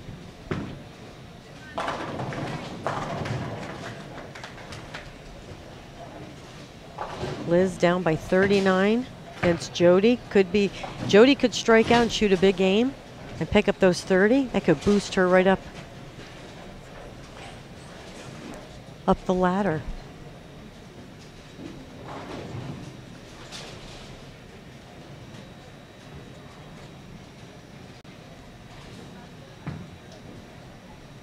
Linda Barnes leads by 26 going in the 6th frame.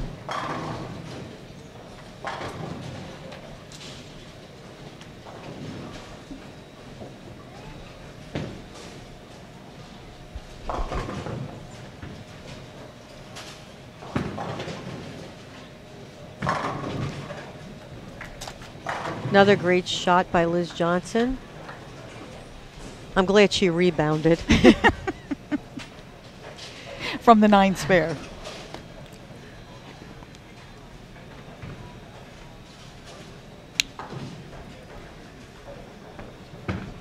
Stephanie Johnson and Karen Marcano down on the end pair.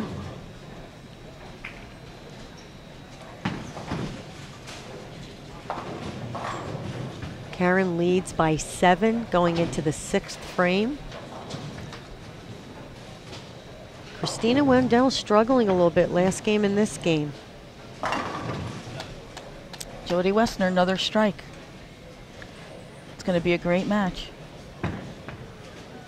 Christina down by 43 going into the 7th frame. Shannon O'Keefe ahead in her match.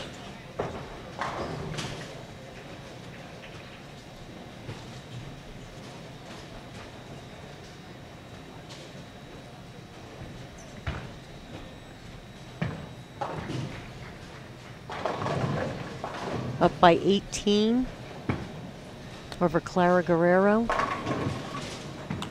Jody, delay 9-pin, swirled around.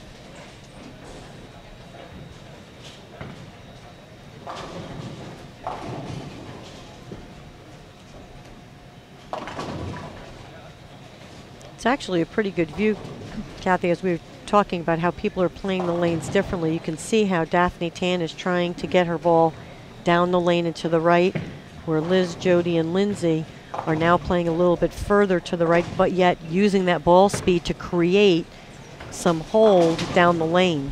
It's funny, too, now that you mention that, if you could really see, Daphne is really deep. Right, it's like Leanne over Right. here to the I right, mean, bowling she's Danielle. really playing deep. And then Lindsay is between her and Liz and Jody. That's correct. So they've all found their niche where to play to try to stay safe in the pocket. Got a little hello also from Hank Boomershine, Vice President. I always get it wrong. He always gets mad at me because I always say Vice President of Marketing, Sales, and everything else he does, and of Magic Thumb Holes that he sent me 6 here. Her last week in Detroit. He is the master of working out a thumb hole. He is the master of the grip. Husband to Lindsay Boomershine, and has worked with Lindsay on her game to make her much more consistent, and has definitely shown in her performances. Yes. I was going to say earlier, she's another bowler. Her ball never checks up early. No. She really has a nice way of getting the ball down the lane. Danielle McEwen in the lead in her match by 31 over Leanne Holzenberg. That's another tip. You just saw Lindsay shoot the 1-2 with her spare ball. I can't tell you how many people I saw this week shoot a 5-pin, the 1-2-4. Don't say with their the strike 1-2 ball. with their spare ball. And I Oh thought my of, God. Don't say you thought of me. I did, because you used to do it all the time, and I used to say to you, 25 years ago. and I'd say, how do you do that? Like, I Oh, always no, threw no. like, You mean the spare? Oh, yeah, I throw my spare ball at everything. exactly. But for that, I would think, oh, strike shot. But I can't tell you how many people threw their spare ball, because you know why? They didn't know where their strike ball was going. Right. Because the lanes were so Right. erratic, and there was that, that spot where if you got it too far to the right, it wouldn't get there. I remember being at Jersey Lanes, and this has to be over 20 years ago. And Dell said, My God, I was only 19. and Dell said, we were practicing, and he said, why don't you throw a plastic ball at all your spares? And I said, because I can't. And he goes, yeah, you can. You just got to work on being confident, because wherever you throw a plastic ball, that's where it's going. Right. So wherever your swing is, that's where the ball's going. And sure enough, what a difference it made. Especially in the conditions today, especially what you ladies have been bowling on. Right. There's no way you could hook at your spares and expect to make everything. Linda Barnes opened in the 6th, but she has a commanding lead there over Jennifer Higgins, who just left the 4-9 on a great shot. So she'll be ahead by 50 or so pins going into the 9th frame. Jody on a 250 pace. Now, why were you laughing just a minute ago? Laughing because when you said the spare ball goes exactly where you throw it, I'm going, well, then when I do chop that 6 off the 10, I aim for the 6. That's exactly what I was thinking about. You're in trouble when your spare ball's hooking. So, yeah, tip out there. Spare ball. Mm-hmm. Or learn how to really break your wrist and flatten it out to be able to shoot your spares consistently.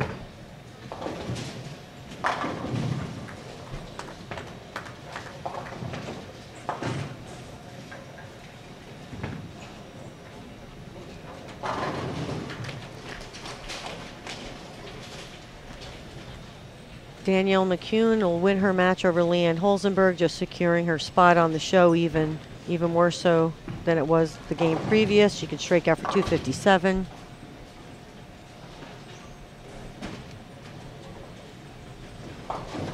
Now, Shannon O'Keefe had 3 opens in a row, but she pulled that game out for 202. But Clara can strike out for 206 to beat her by 4.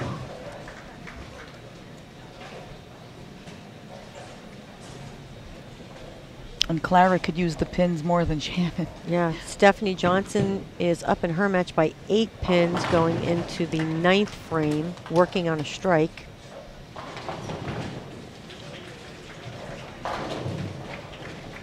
Now Danielle's going to pick up big here. Oh, great shot by Lindsay, stone 9.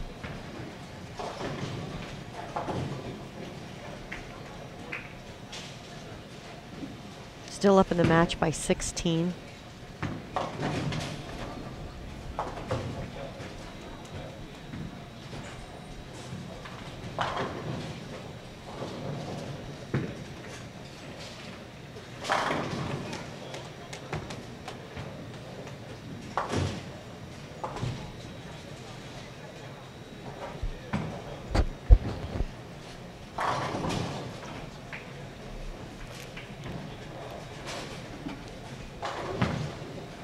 Erin McCarthy going into the 8th frame is up by 12 pins in her match against Jazreel. Christina Wendell will finish if she strikes with the 168. Wei Fen will win her match. She could strike out for 250.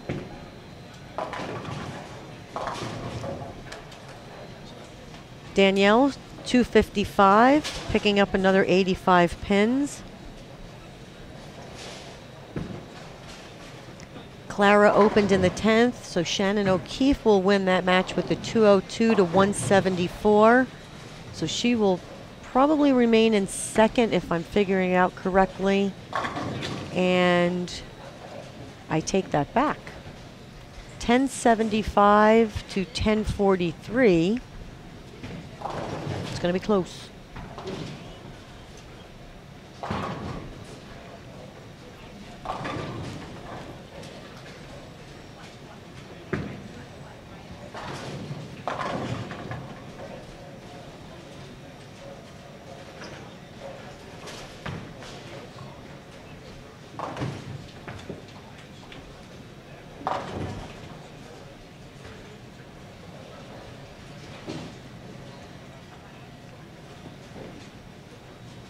I believe Danielle, that 255 in the win will put Danielle in front of Shannon O'Keefe by just a few pins.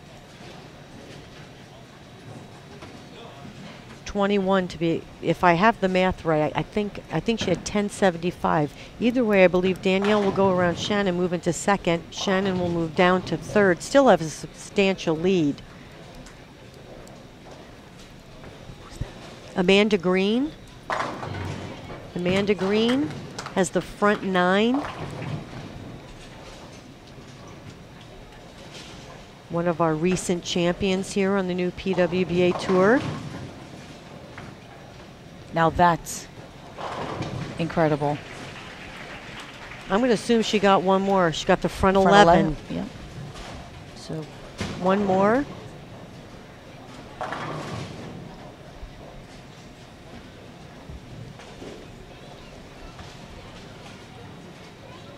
That's a way to pick up 130 pins. Linda Barnes shot 202. She'll win.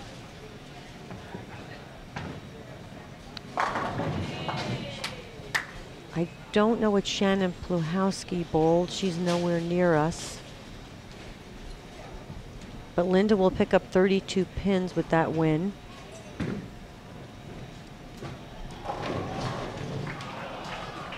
Oh, I heard the... Yeah.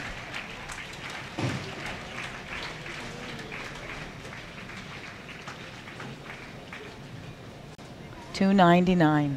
$299.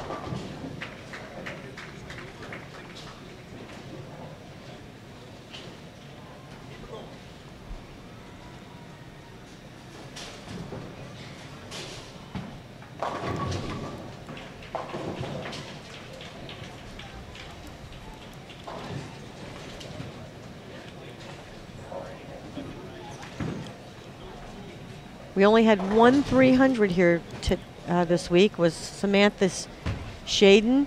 She actually bowled near me. She threw it really, really good. 300 on this. I believe she bowled it up here on this, right in here on, right, 20, 30, 31 and 32. Or right in this area here is where she shot her 300. What round? I want to say it was the next to last round. The morning round on Wednesday, I believe. So that's the closest we've had to number 2, and on this condition, that's impressive.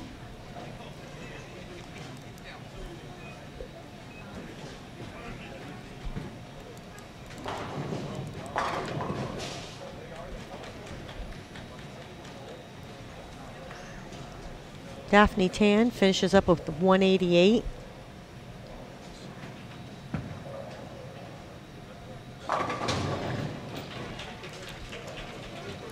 Lindsay Boomershine can strike out for 203. She'll win her match.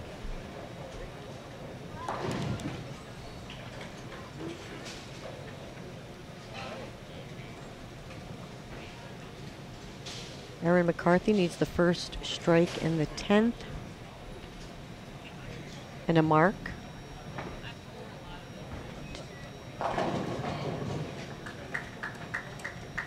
Now she has mark, they can tie.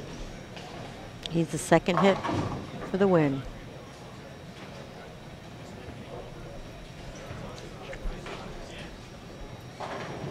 Oh, I thought she had 196. I apologize. Thank you, Kathy. You need my bifocals. Oh my God, I got to put my glasses on. I apologize. I thought she had one. I'm sorry. I thought she had 196. Oh my goodness.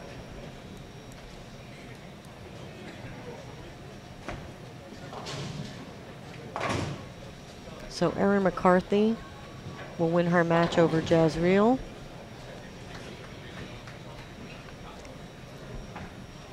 We will be on to game 5 here in just a few minutes.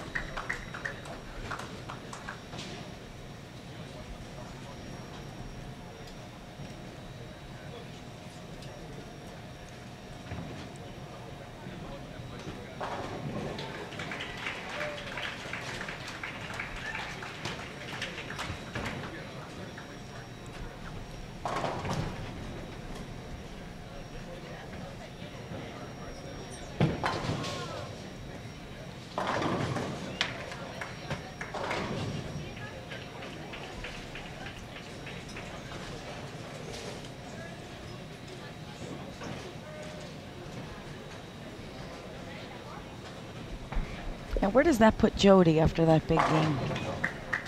I'm going to wait for the refresh. She probably picked up a few pins and or moved up one spot. It's not updated yet.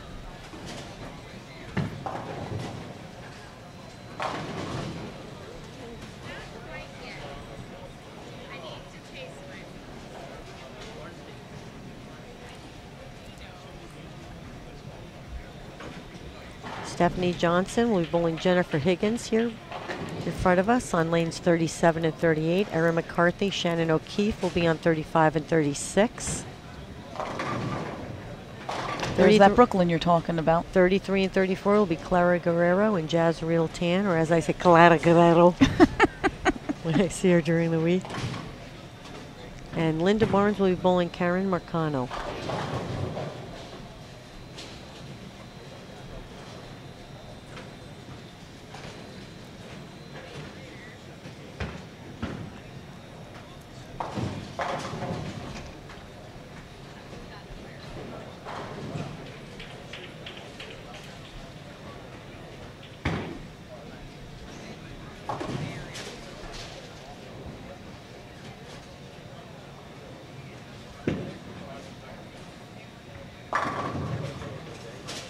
Stephanie has a nice look.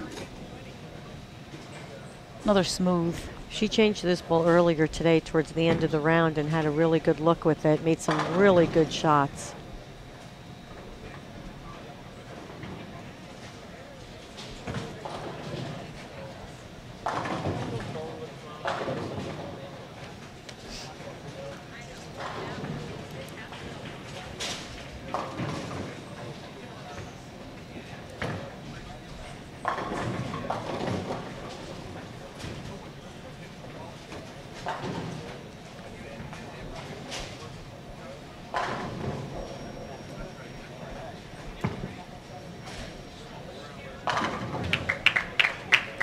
Christina Wendell has struggled the last two games. It'll be interesting to see if she moves on the lane or changes balls. This match, she's bowling Lindsay Boomershine on 31 and 32. Hasn't had a really good look, and we are in the fifth game. Four more to go, so if you're going to make a move, now's the time.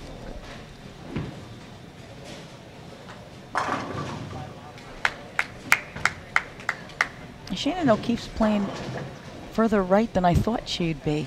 She normally gets in. She did earlier today. Went to a less aggressive ball, a little bit more shine, and using her ball speed once again to naturally get it down the lane and create maybe that little bit of hole down lane. Not much of it, but if you throw it hard enough, it just keeps it from bumping off the spot too much. I would say having too much ball speed, very rare. Right. You find people that have too much, but having ball speed is definitely an asset. Jody starting out with a double against Danielle McEwen.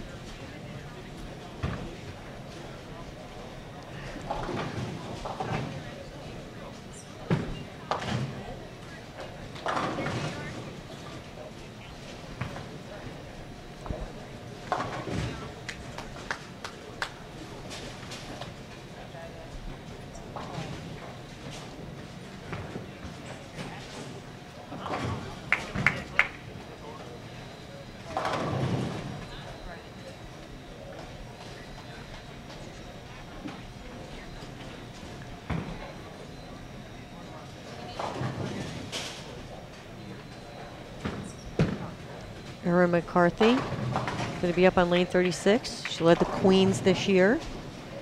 Bowled great all week.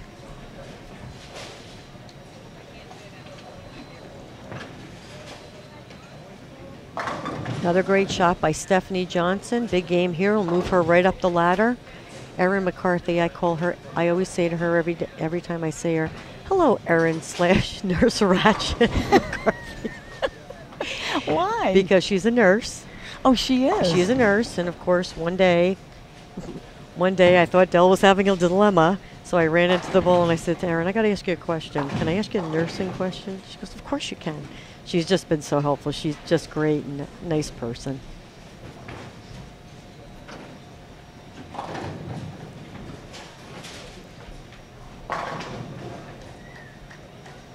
Christina Wendell starting with 2 opens against Lindsay Boomershine. Just not able to find where she needs to be playing the right ball reaction for what she needs to make that move into the top 5. And how far did she drop down now? Well, we haven't had, it's not updated yet.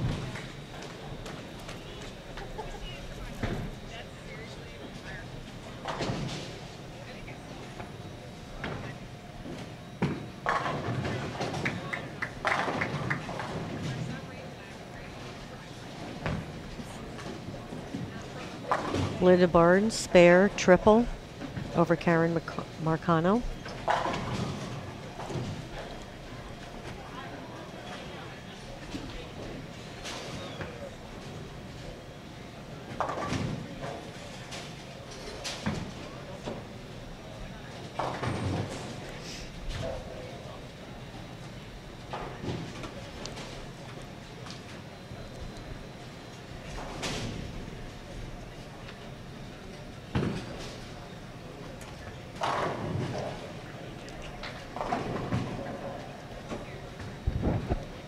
We're silently laughing here together. My sister says to me, who won the Queens again this year? I go, take a wild stab at it. Oh my God, Liz.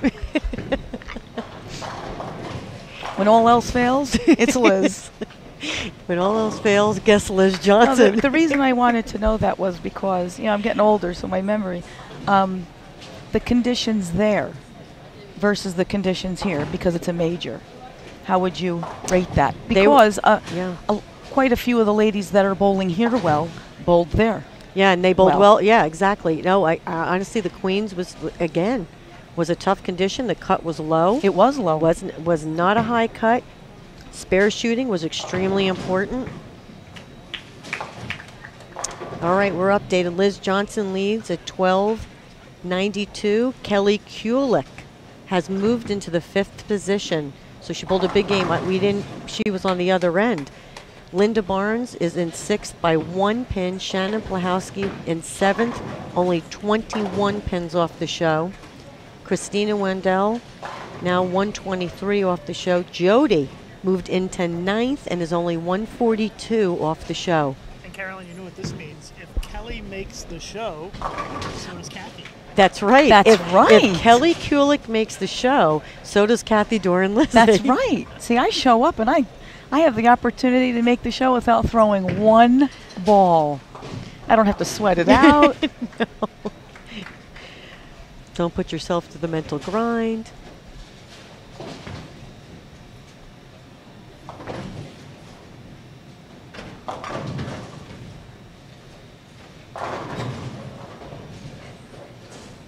As the lanes break down, and if the girls continue to chase it left, Kelly does have a very good luck playing in. That's her forte. She has learned to increase her ball speed a little bit. We were talking about that this week while she was actually qualifying, and she feels a lot more comfortable doing it, where it doesn't feel as if she has to try to throw it hard. And it looks very natural for her. And then once again, she knows her equipment like the back of her hand. So she knows what she has to do to maintain that look that she feels will move her up in the standings. This is also her job. I mean, Kelly really researches everything that she needs to get to the next level. She's also one of those that is very into her physical fitness. But over the years, I mean, Kelly has just really, she's battened down all her hatches to really pay attention to what she needs to do to continue to be successful. Smart girl.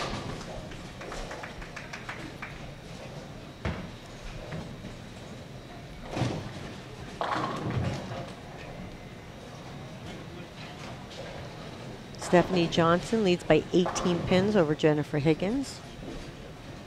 And I'm sorry, Lucas, can you bring that up again? Let's see where Stephanie is. Stephanie is 155 out of the show.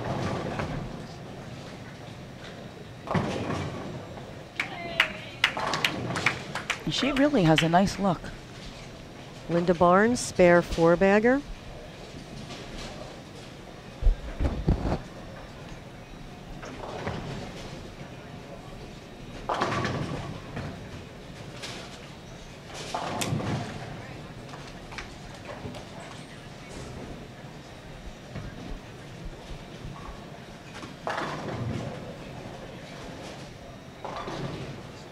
That was Liz's third queens, Yes. if my memory serves me right.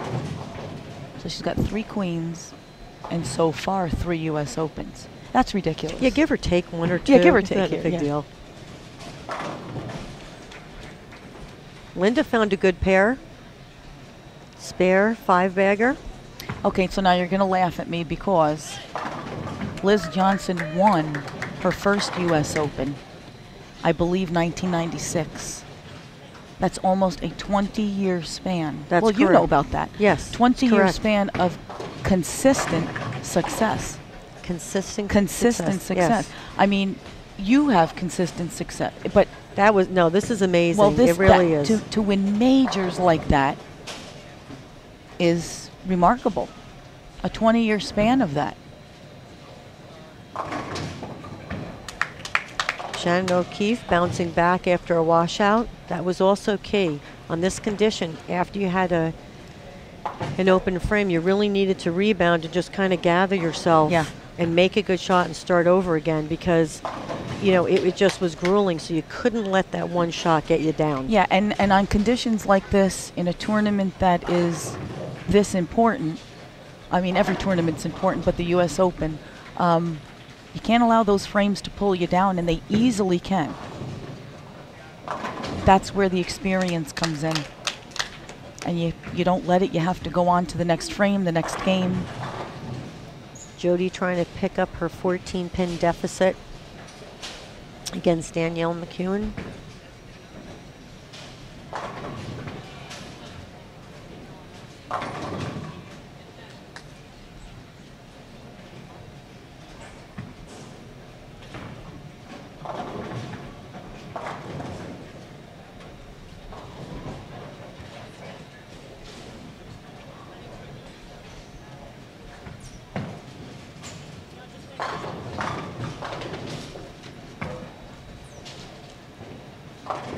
You know, you can't see that well on the screen, but I mean, Erin McCarthy really throws a great ball. Oh my God, For she has- being such a tiny girl. She has such She great has, oh my God, axis her rotation. her release is Oh. really impressive.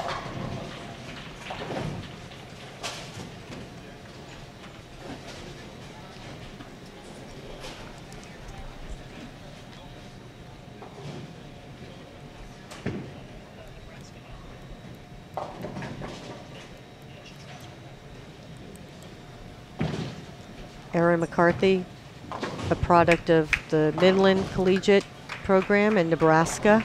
So not as if she didn't come from a school that has a reputation of being powerhouse.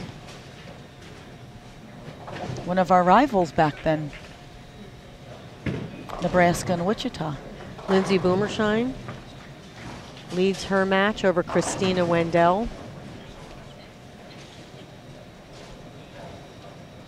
With a 279 going for Lindsay.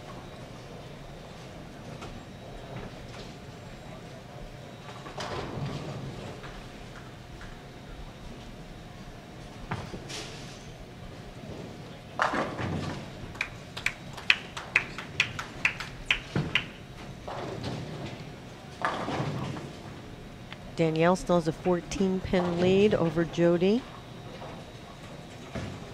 Going into the 8th frame.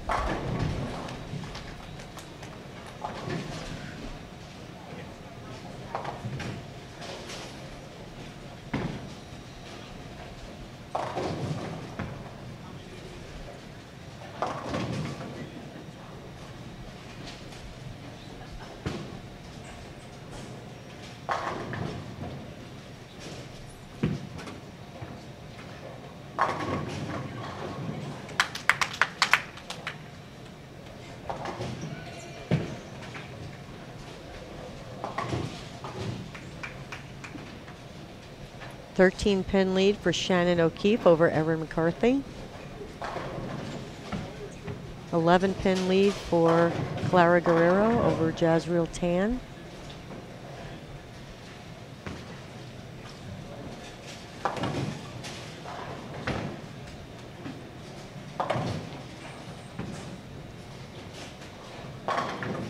.56-pin lead She just increased that by another 10. Lindsay Boomershine going at a 279, like you said, going into the 9th frame. Almost left the stone 9 on that shot.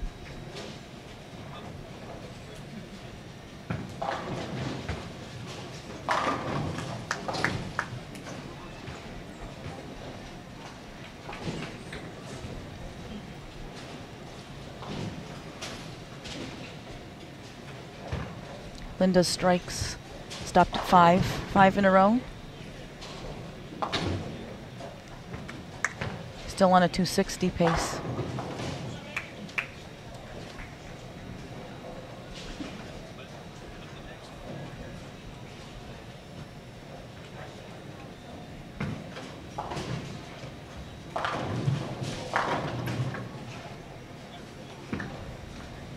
Jody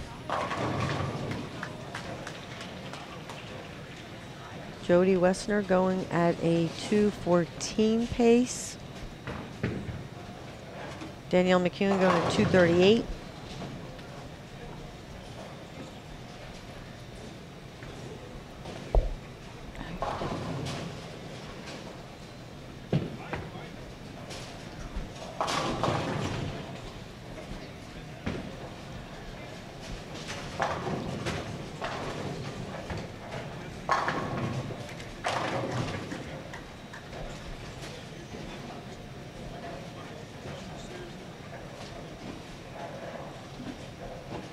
Christina Wendell can strike out for 201.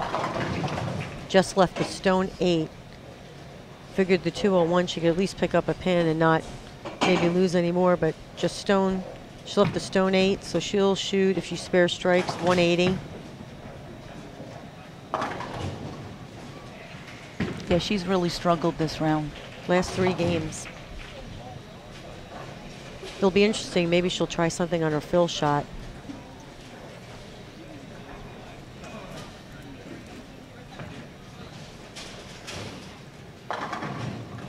Oh, great shot by Clara. Great shot. Stone 7-9. Now, you don't see that every day. No. Stephanie Johnson just chopped the 6-9 off the 6-9-10.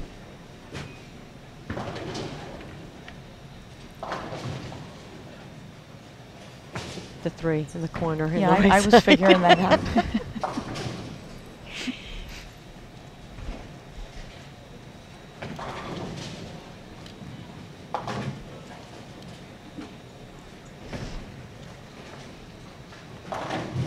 That strike locks up that match for Danielle McEwen over Jody. Oh, no, it doesn't. I thought Jody was done. She actually needs this strike, correct, to lock Jody out. Bifocal. Yeah. Oh, Lindsay Boomershine, first shot in the 10th, stone 7 pin. Still shooting a nice 258. She spares strikes. Yeah, great game.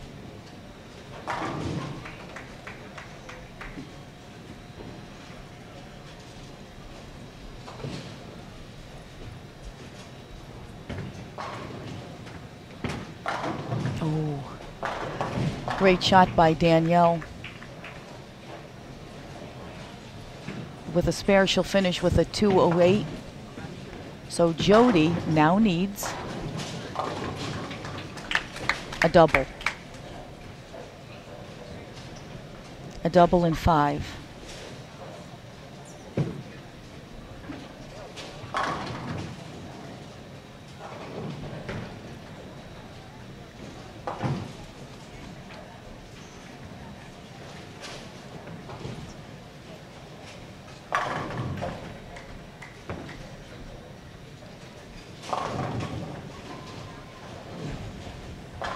Stephanie will finish with the 200.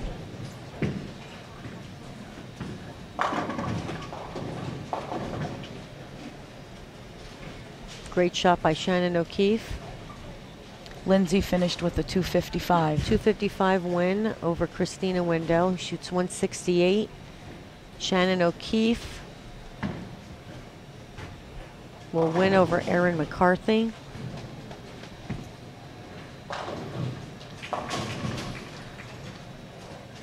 Jody needs the next strike. And 5 to beat Danielle.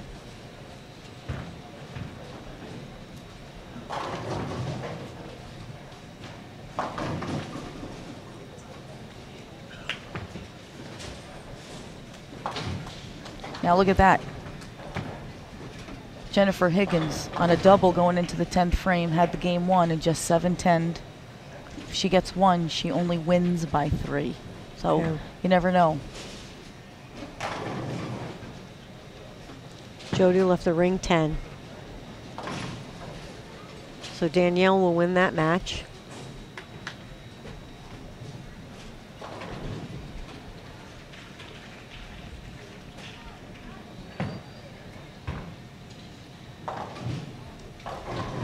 Linda Barnes on a 240 pace. She has the game won. So it's just a matter of how many pins she's going to pick up. Clara Guerrero will win over Jazreel Tan.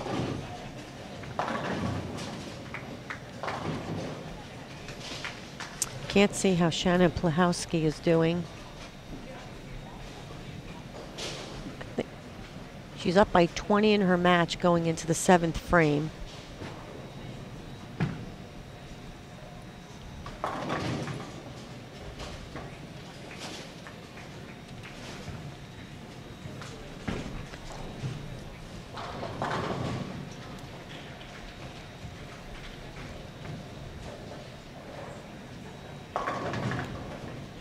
Again, we want to invite you as this 5th game of 8 comes to a close to join us tomorrow. CBS Sports, please check your local listings.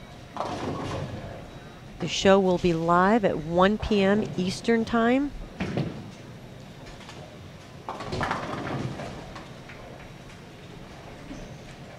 Linda Barnes will finish with the 240. She'll win. That'll pick her right back up, potentially into the 5th position. Kelly Kulik is nowhere to be found. I think she's way on the end pair. Can we bring up live scoring and see where Kelly is? Kelly is winning her match. Working on a 5-bagger. Going at a 260 pace. Well, that's a shocker for Kelly Kulik. I don't know. What else can we talk about?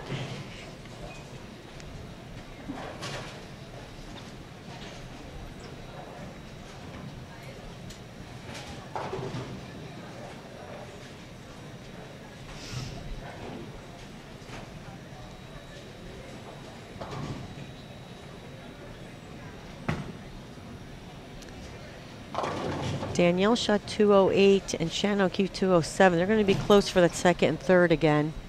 Liz Johnson 206 winner over Leanne Holzenberg 203.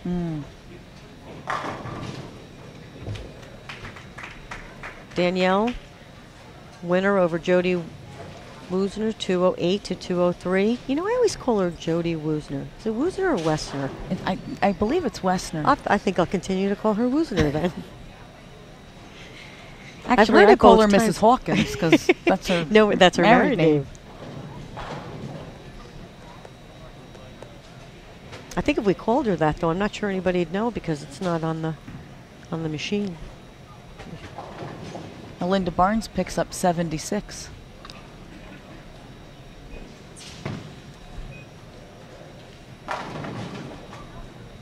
I'm going to go back to see what Kelly.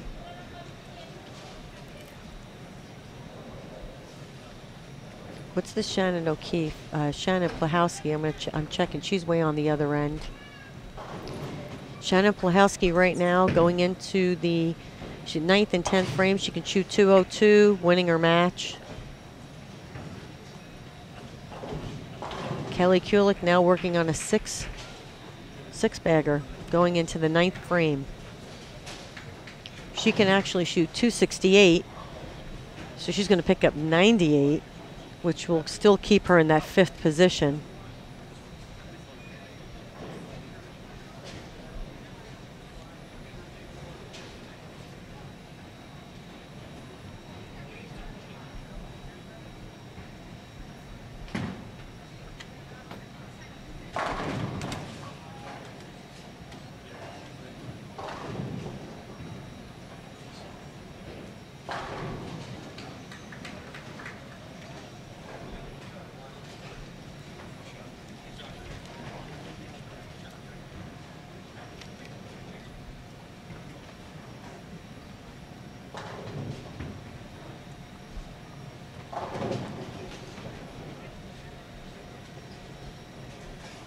With 4 games to go, you're going to see the lanes probably go through another transition since we didn't have a re-oil again today.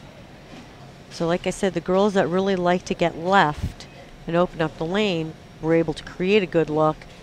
Yet this to the right did develop, but like you know, as we can see, especially on the live stream pairs, it's the ball speed that's allowing them to keep that ball in play in that area. So it'll be interesting to see if they have to move out of that area at all before that 8th game. I'm going to go out on a limb. I'm going to say that Liz is going to play out for the rest of the night because I'm not really sure it matters whether. I was going to say the rest of the year. Yeah, right. No, Liz is so dialed in. Yep. We have Danielle McEwen and Karen Marcano in front of us. Christina Wendell needs to have a good game. She struggled the last 3 games, so she's just trying to find the 1-3 against Clara Guerrero. Daphne Tan, Erin McCarthy to our left on 33 and 34. And Liz Johnson and Jennifer Higgins on 39 and 40.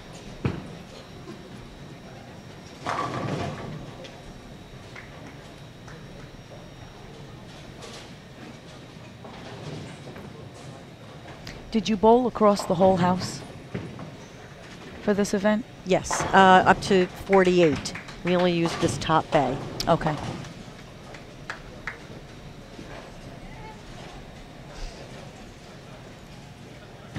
Interesting, though, because we are setting up the TV pair down on the low end, so there's no bowling down there today. So it's going to be very interesting. Those lanes now have not been used all day today, so they've either been, you know, stripped and let settle, but it does make a difference. It does, so and once again, the mental aspect is going to have to come into play on, well, this isn't the way they played yesterday, and you need to already know that they're probably not going to play that way tomorrow. Correct, and, so and the scores were a little bit lower on that end. Right, and it's TV day. TV day, anything can happen. So you really have to come in, no matter what you did all week, open-minded to maybe having to change absolutely everything for the TV show. Your lights, like I said, the weather, your lights, your nerves, everything comes into play. So you really have to go in a little more open-minded, but you're right, if they're not using that, that really comes into play.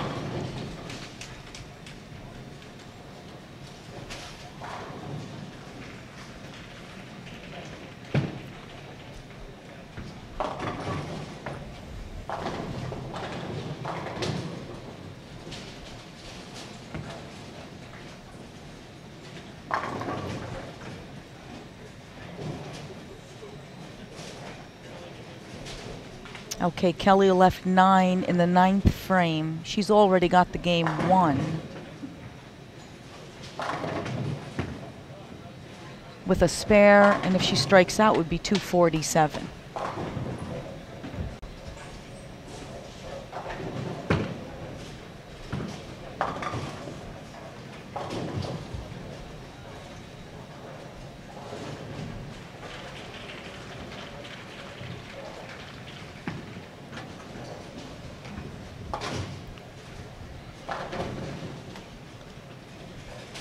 Oh, Shannon Plahowski and Amanda Green within pins. A 5th? No, of winning the match. Oh. But Shannon was in that 100 range. Yeah. Trisha Reed going at a 279 pace against Anita Arnett. 247 for Kelly Kulik over Rocio Restrepo, so she'll pick up 77 pins.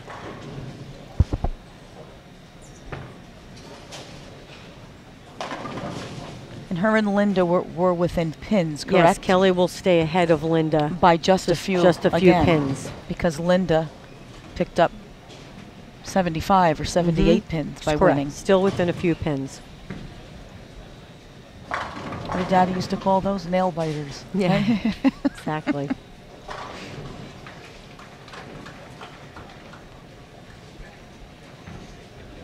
Shannon Plahowski finishes with a 182. Amanda Green can strike out for 193.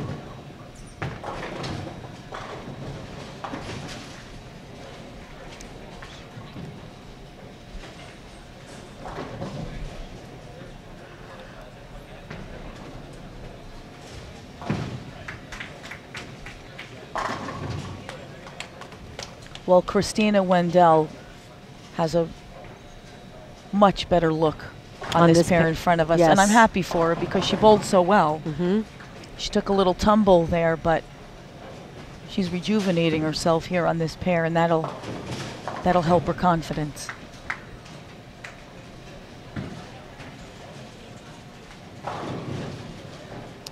Trisha Reed, 279. To Anita Arnett's 194. It's a nice game. Very nice. Shannon Pluhowski does win her match, 182 to 161. Allow her to gain some more pins on that spot. And Sandra Gongora beat Shanna, and I don't know what happened to our little score here. I don't know it, 179.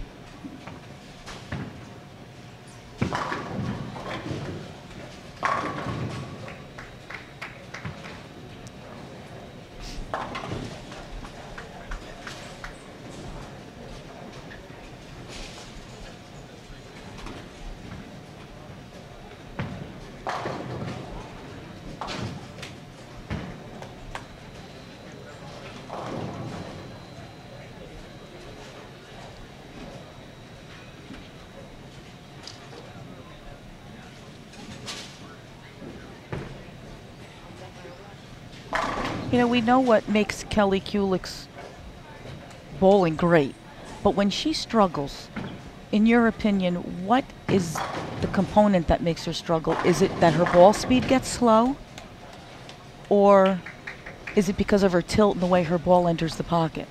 Well, this week we actually discussed that a little bit because she was having a little bit of a problem the first 3 games of qualifying this week.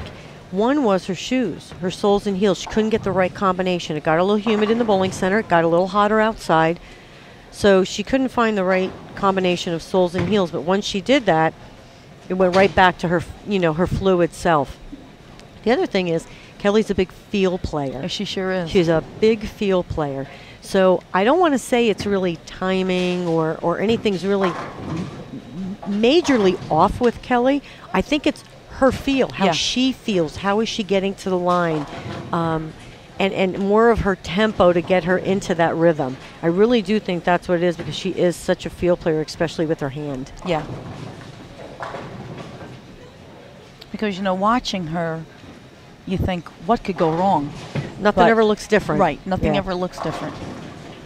Even her bad shots look good.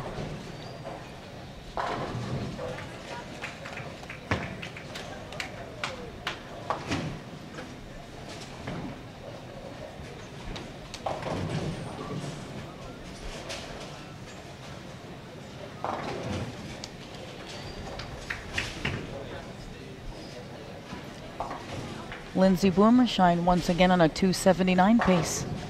So she's found her niche on these pairs.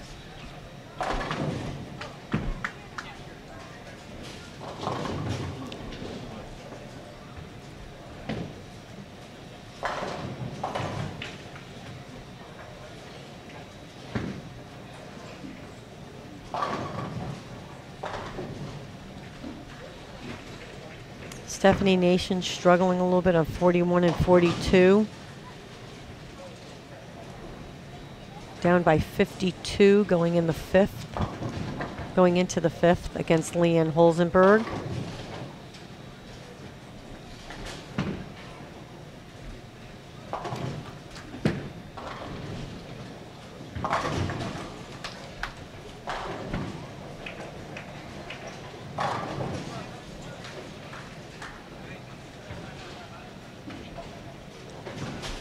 Danielle McEwen ahead of Karen McConnell.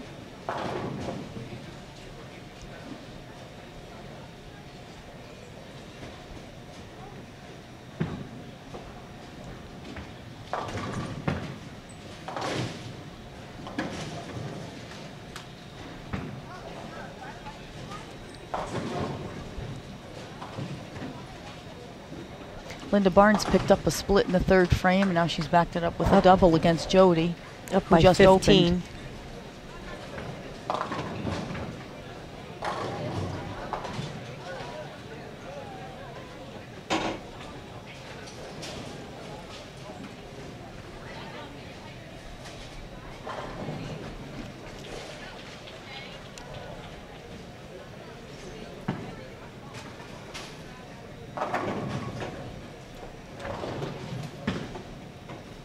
Kelly Kulik's bowling Amanda Green on 23 and 24 this game, starting out with a double.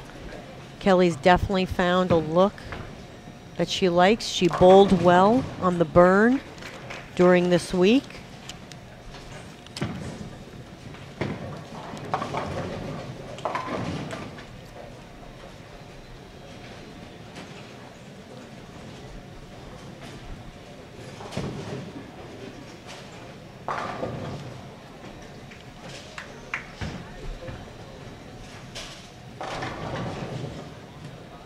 Keep an eye on that Kelly Kulik match.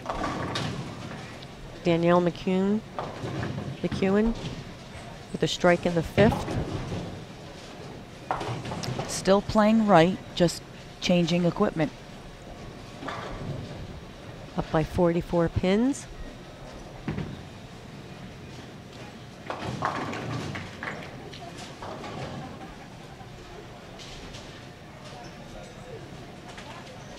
Clara Guerrero with the spare, up by 10 in her match against Christina Wendell.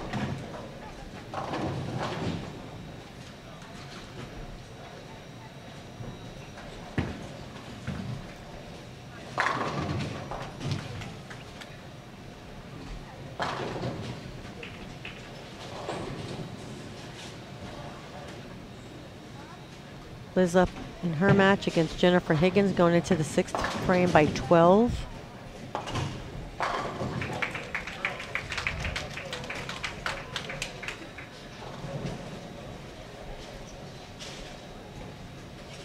Shannon O'Keefe leads her match against Wei Fen by 12, going into the 6th.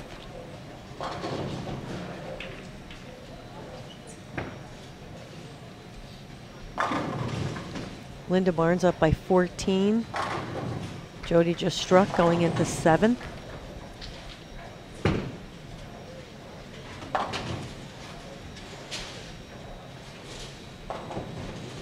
Still 2nd and 3rd place can swap. Yes. 4th, 805 by Jazreel. Kelly Kulik, 672. Linda Barnes off the show, 670. Shannon Pluhowski still only 86 off the show. Jody, 200. But it's 3 games to go. With 3 big games and a win, anything can happen.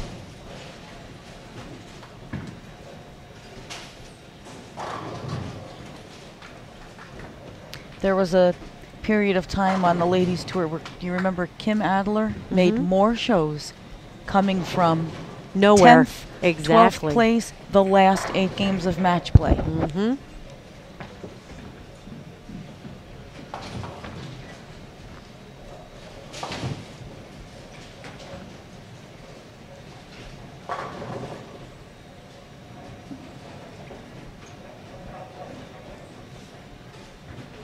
Kelly Kulik and them are still in the 3rd frame. I don't know if they had a problem with the lanes. Oh, Kelly just...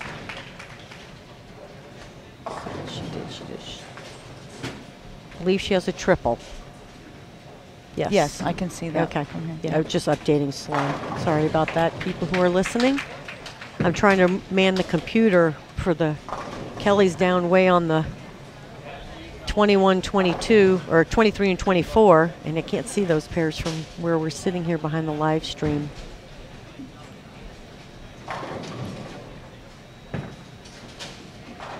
Jody and Linda Barnes are pretty neck and neck down there in their match.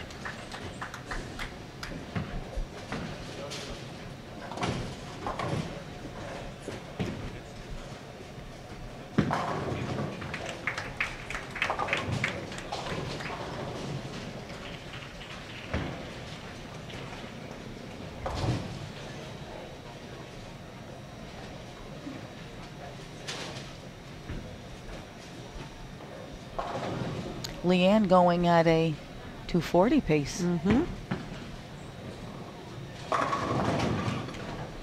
Danielle going at a 279 pace against Karen Mercano.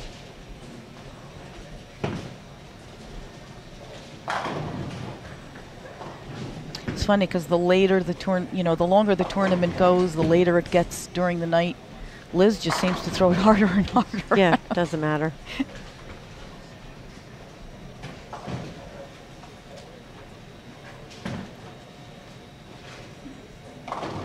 Lindsay Boomershine leads her match over Jazreel Tan by 12.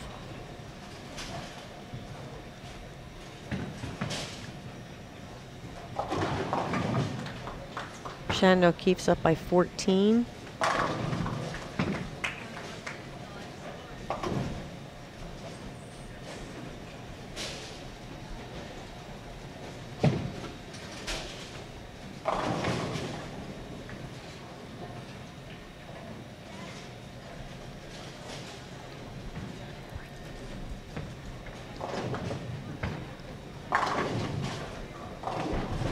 Kelly Kulik starting her match out with the front four against Amanda Green. Shannon Pluhowski, all tie going into the 5th against Rocio Restrepo.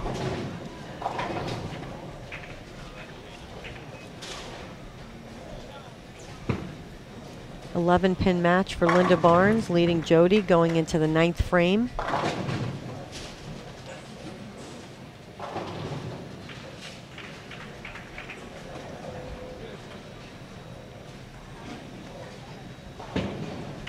Fourteen pins going into the 9th.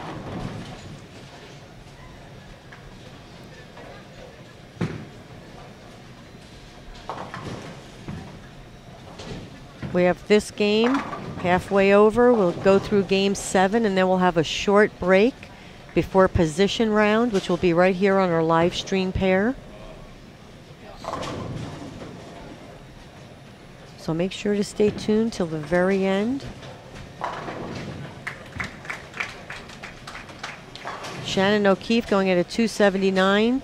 She wants to secure that 3rd position. 24 pins separate Danielle McEwen and Shannon O'Keefe for that 2nd and 3rd. And Danielle's going at a 240 pace.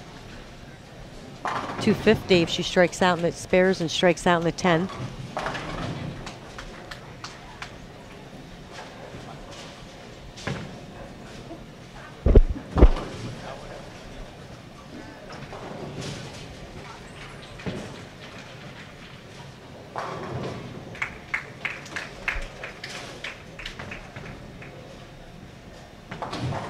So right now with a few to go, Shannon Pluhowski, Linda Barnes, Kelly Kulik. Jody would have to win this match and bowl a big game. The next finish big here, bowl a really big game, that 7th game to get her in position. 200 pins in a few games, a little bit hard, given that the condition is a little unforgiving. Sure.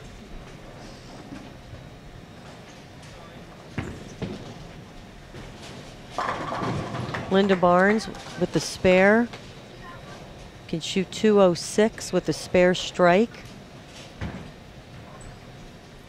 Jody can shoot 215. She strikes out.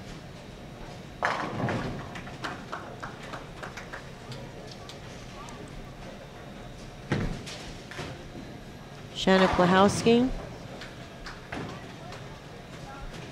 dead even with Rocio going into the 7th. Kelly Kulik, front 5. Way ahead in her match against Amanda Green going into the 6th frame. They're on 23 and 24.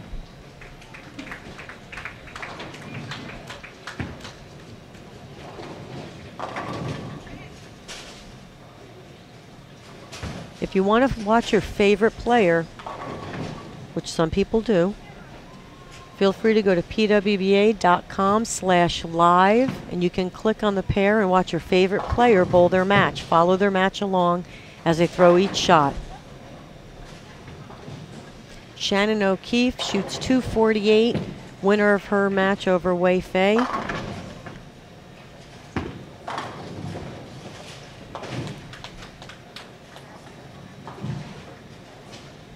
Danielle McEwen, 247. They picked up a pin. One pin. So now instead of 24, we're down to 23 pins of a difference between that 2nd and 3rd place for Danielle and Shannon.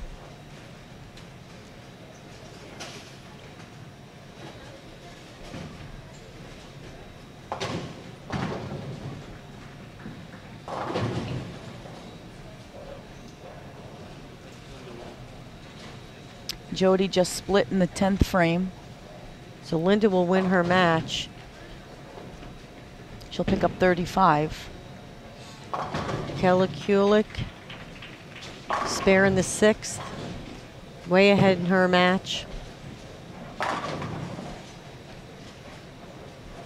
Christina Wendell, 234, right game.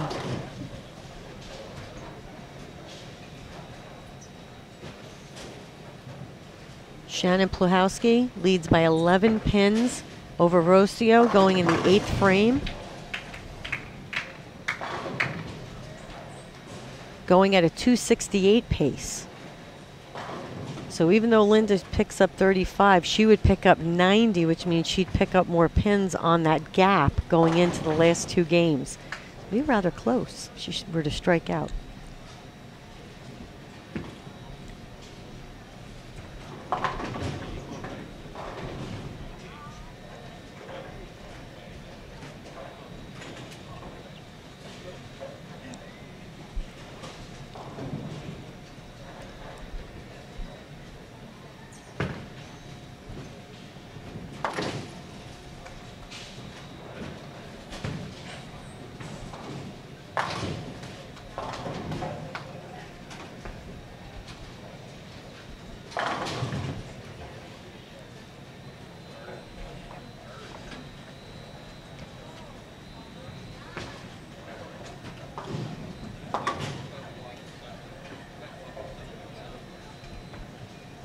Clara Guerrero sneaks by 237 over Christina Wendell, 234.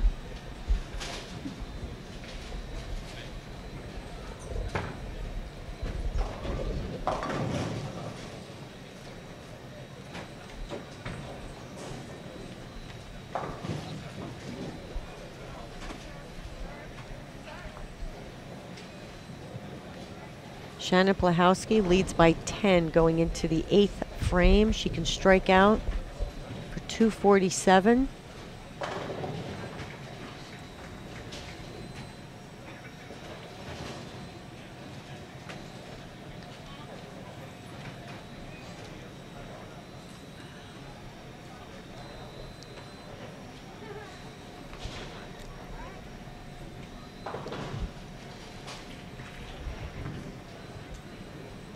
Kelly Kulik's going to win her match against Amanda Green.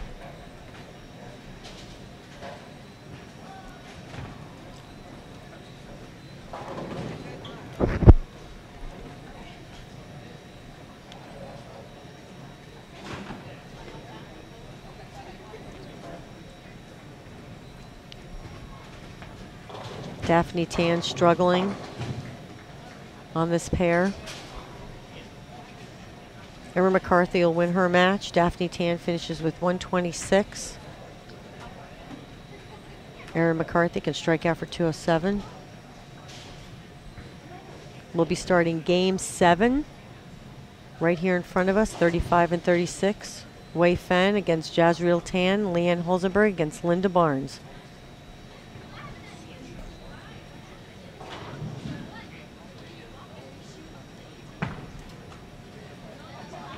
Jody Westner-Hawkins, that we're going to call her now for the rest of the night, against Stephanie Johnson on 39 and 40.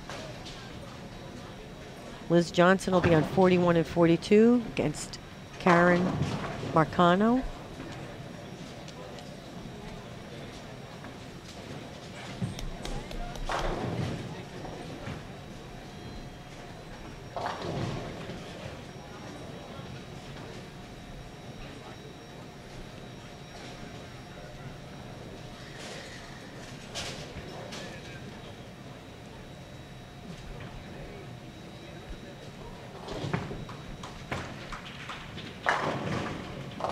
Shannon Pluhowski still up by 10 going into the 9th frame.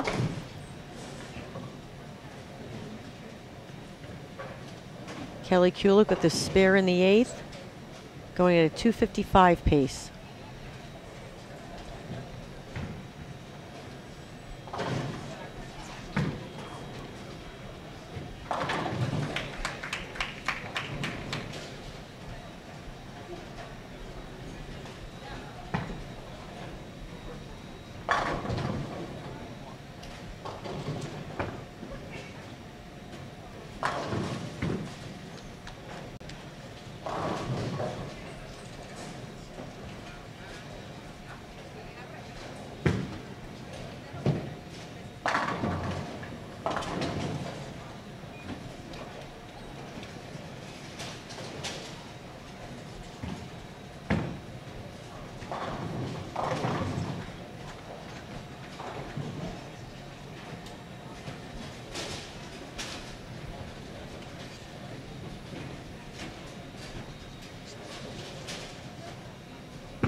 Shannon Plahowski opened in the ninth, opening the door for Rocio, who's working on a double.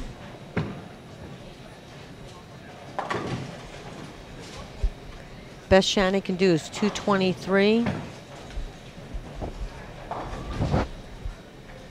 Being told Shannon got the first strike.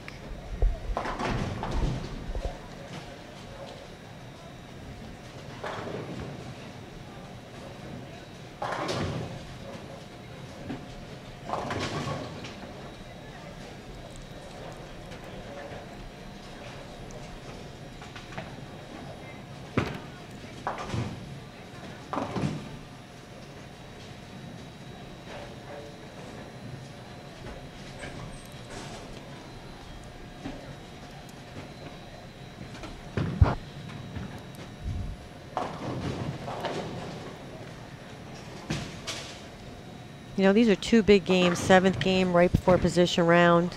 A lot of bowling. It's been a long, mental, grueling week. And I have to tell you, mentally, I'm sure they're very tired right now, and they got to dig deep with 2 games to go.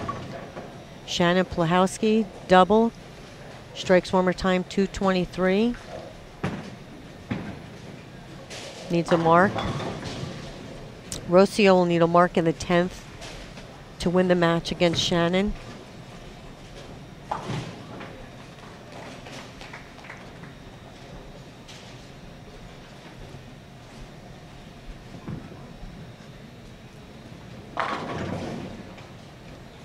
Leanne Holzenberg starting out with the double against Linda Barnes.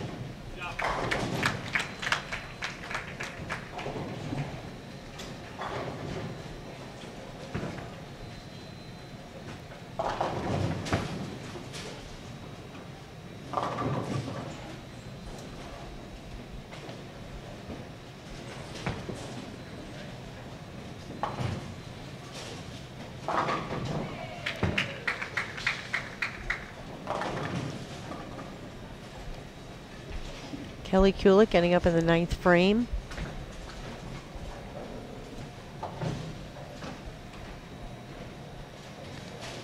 I believe Shannon Plahowski struck out in the 10th for 223.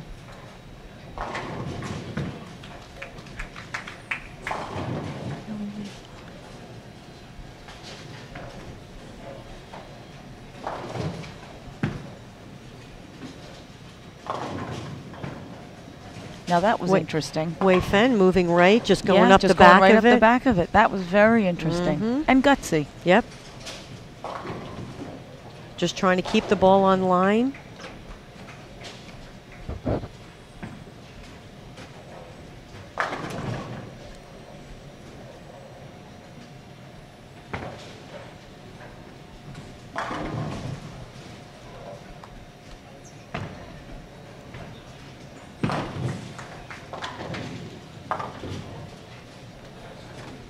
She probably feels at this point, you know, she's basically in the standings where she's at. She's not making a really big move.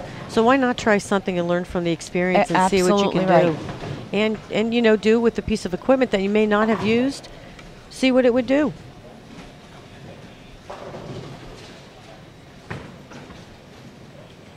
I believe Rocio got the first strike, so she will beat Shannon Plahowski.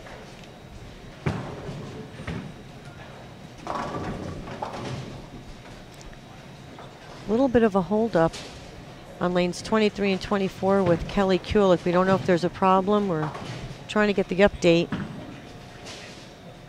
There's a breakdown on 23 and 24. That is what they're waiting for.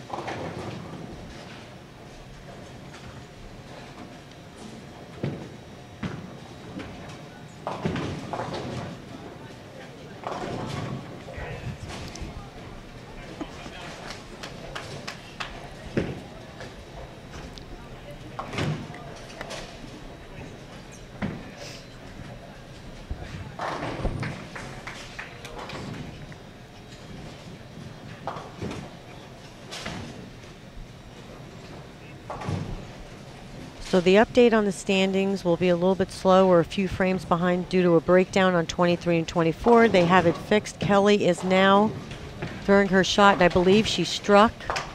Yes. Going at a 2:55 pace. She'll pick up another 85 pins, which is another 40 over Linda Barnes last game.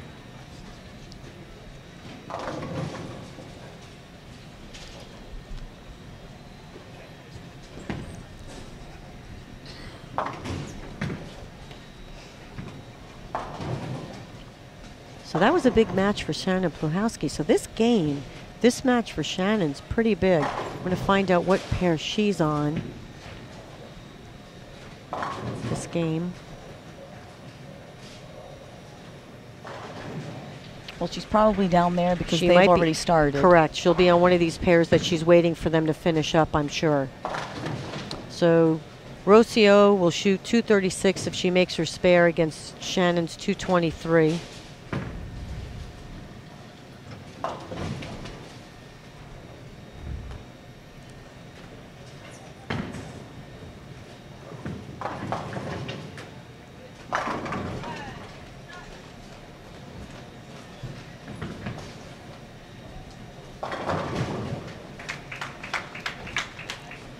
Kelly's getting up to shoot her 10th frame now.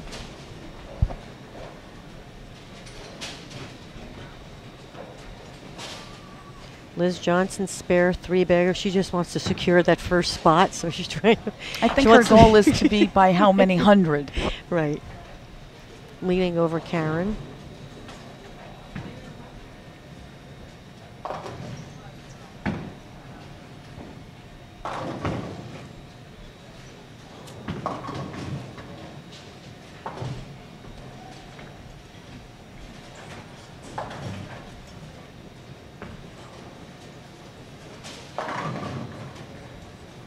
Lindsay Boomershine, another stone 7.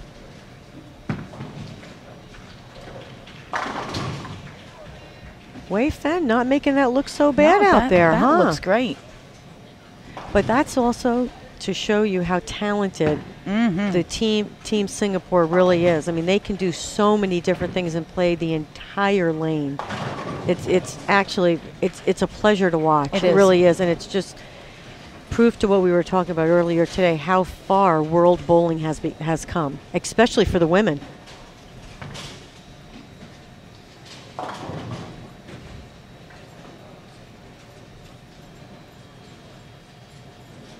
You know, what's good about that is, you know, Team USA and things like that help, where our girls and boys, you know, compete against them internationally, and you learn, you see a lot of things that you don't see.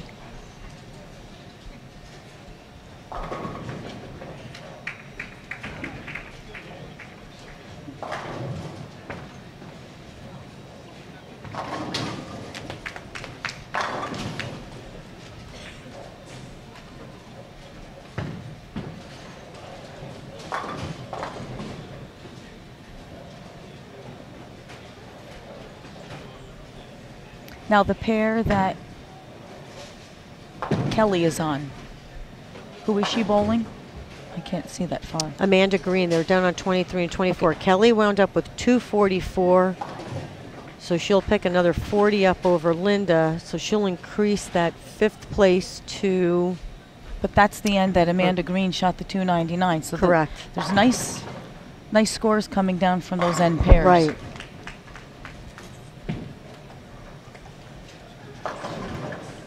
So we should be updating the scores here in a minute, or the live board, I should say.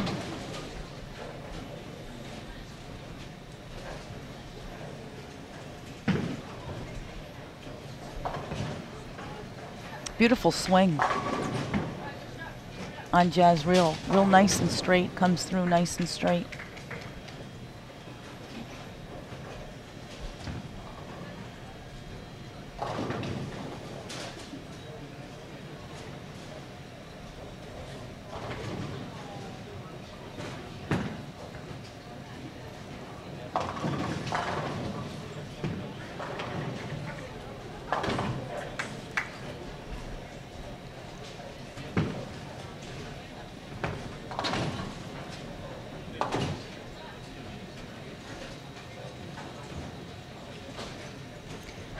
Danielle's going at a 2:30 pace.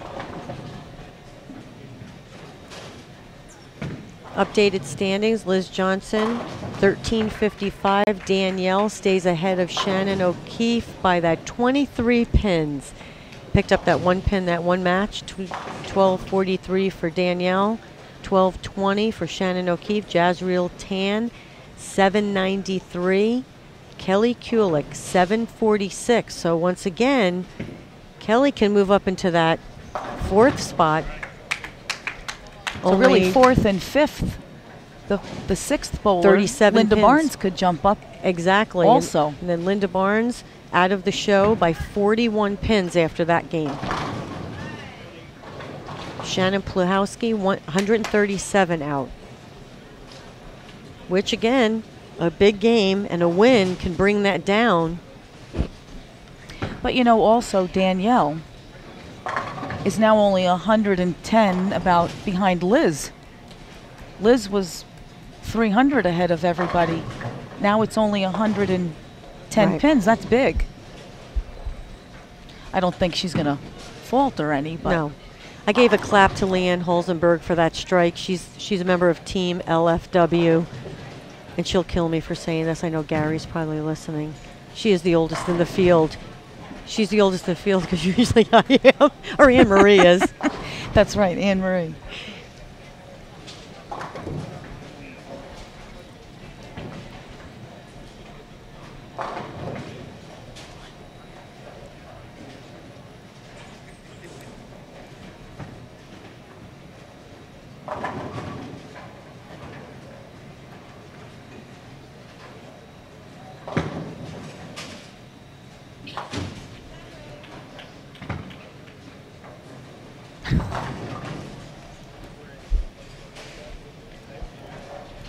Stephanie Nation, I keep calling her Stephanie Nation. Stephanie Johnson. I'm sorry, Chris. I know Chris is probably watching. Struggled a little bit the last few games. She hit that end pair. A lot of people had a problem there on 43 and 44. It was either a good game or a bad game. There was really no in between. Struggled a little bit, but boy, I'll tell you, she has been bowling just absolutely phenomenal. Absolutely phenomenal. I talked to her a little bit about it last week. She feels like she's in a really good place where she's at right now with her family, having a son now, you know, changes your perspective a little bit. She likes the work that she's doing at Plano Super Bowl, and she's just in a really good place. And you know what? It shows. It shows, right. I do see her knee is taped. Was there an Usually issue there? I think it just gets a little bit sore, and I do think sometimes that just with the approaches, whether they're Sure. tacky or too much slide. But she had that taped a little bit last year also. But just for preventative measures, it's not really a reoccurring injury or something that keeps her from bowling. Lindsay Boomershine once again. Gonna get a 240 or 250 pace. Yeah, she likes these lanes right in here. And let me tell you, she just left that stone 7 in the 4th frame. So she really she would have had a 5-bagger. Yeah. The game before, she left that other stone 7 on a triple. I gotta tell you, she would have had a few big games and made a little move up the ladder. But you know, here's where experience comes in. She could have just let it all go. That's right, and she didn't. I mean, she's not going to make the show. Right. And she could have just said, the heck with it. But no, she's plugging away, and I respect that.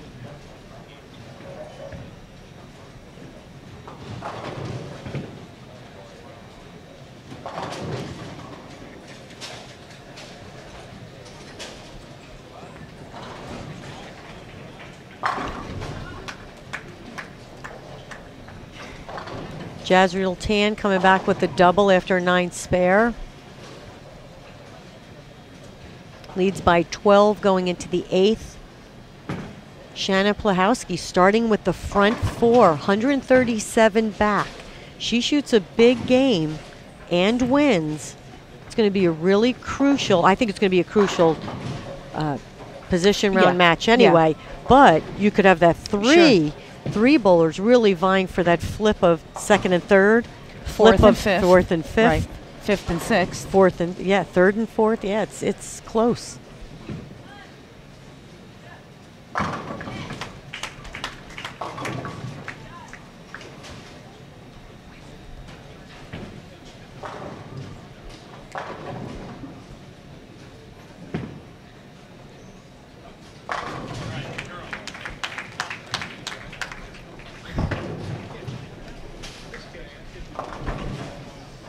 So Lucas just pointed out this is a really good stat. Danielle is beating Liz tonight overall in score by almost 200. Oh my God. Okay, so she won 6 matches. Liz has only won 3. So honestly, if she were to continue with 2 big games and Liz paced at 2-0, she could outside chance That's go what I'm into saying. the when lead. I looked over at that, I'm like, that was only about 110 pin difference. Exactly. And whereas 2 hours ago, Liz was 300 ahead. But that's 90 alone in bonus Right. pins. I mean, how important Yeah. are those bonus pins? Liz just opened in the 9th, so now she can only strike out for 208. 208. And She Karen can strike out for 212. 212.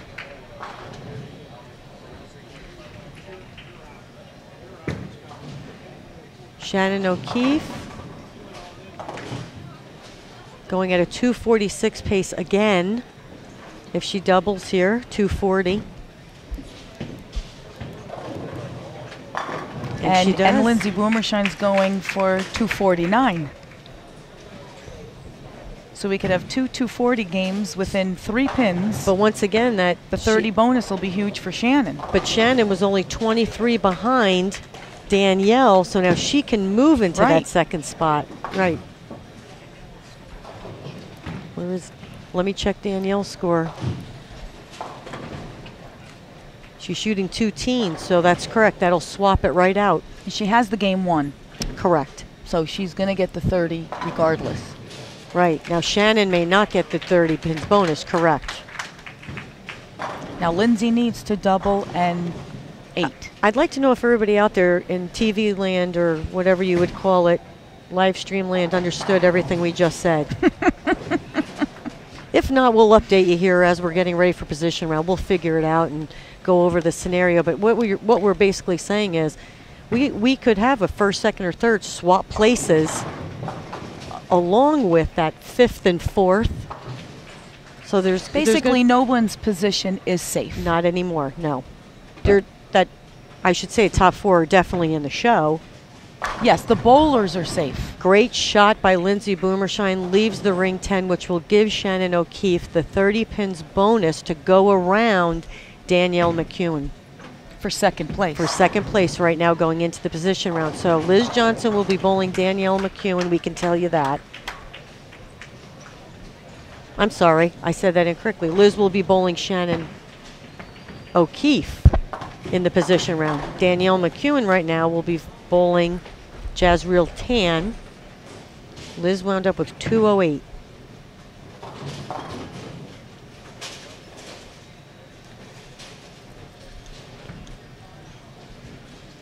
Linda Barnes shooting 186. And Karen needs a double and 5 to win the bonus pins against Liz. She gets the first hit. Kelly Kulik's only in the 3rd frame because of the breakdown. I think she was ahead by 10 in her match.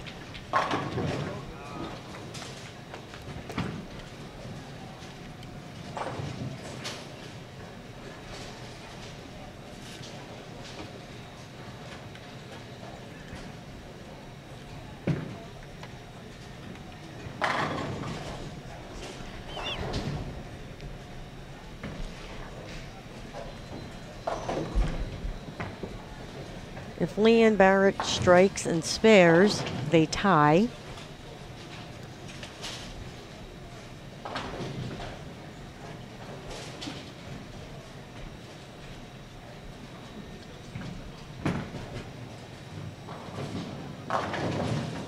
Oh, she gets the first That strike, late. so that she wins. Throwing that roto grip loco. Actually, I they take can that tie. back. I said they Right, tie. yeah, she has to spares, mark. right? Yep.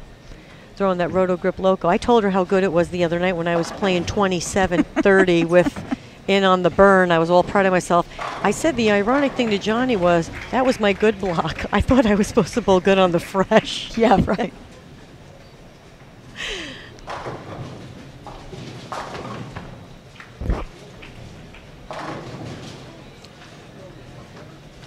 Jazreel Tan, 215 winner. So that'll keep her in that top 4. Lindsay Boomershine has bowled really good her last 4 she games. has. I mean, she really has bowled some really, really good games. That could have been 250, 260. It should have been. Leanne needs the spare to split the match.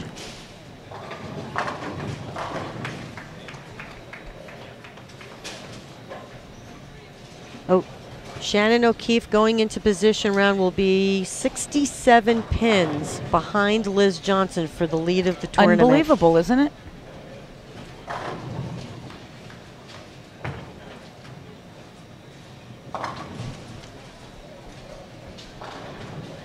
So Leanne and Linda Barnes will split the 15 pins.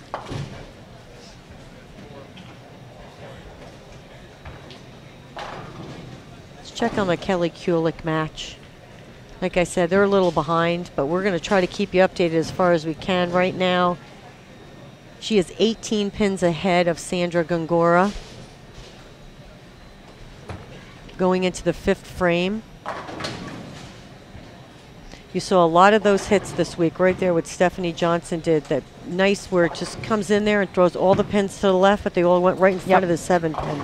And once again, we're just talking about angle of entry. Yeah, and not only that, but how do you move off that? You don't. You know, you don't. No. That's one of the things that we talked to a lot of the bowlers really during the week. There was a lot of talking going on. And I'm really sure there was a lot more than just talking. Well, sure, there was. But there was a little singing, a little dancing.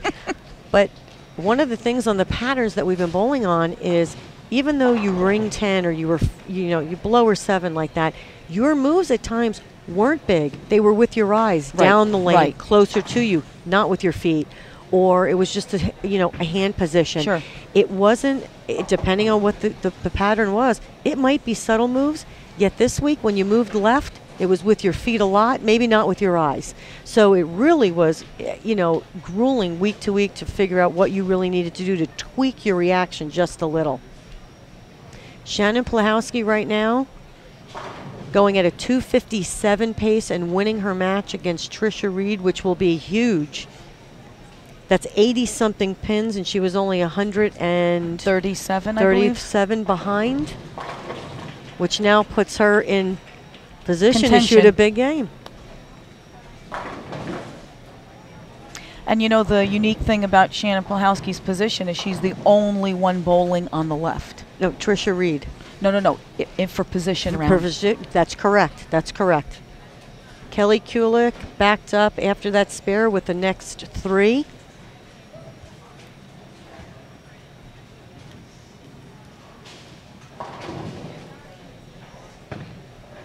Kelly's got over a 40-pin lead going into the 7th frame.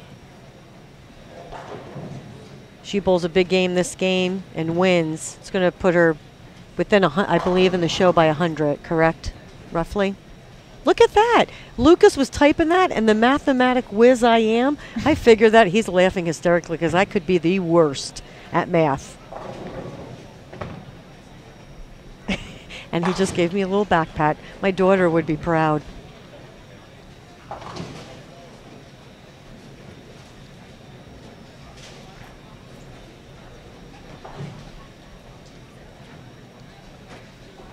So rough figure is Kelly Kulik. If she's way ahead, 40, 50 pins going into the 7th frame, she could be in by 100, leaving Linda and Shannon an outside chance of getting in there.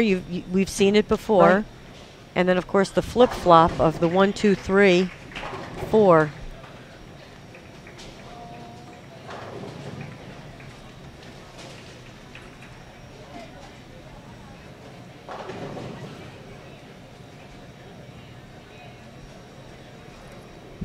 Shannon Plahowski gets the 1 in the 9th. She's already won the match, 30 pins bonus. She'll pick up 87 if she strikes out. It's huge. And where's Kelly at? Because she's down on the end.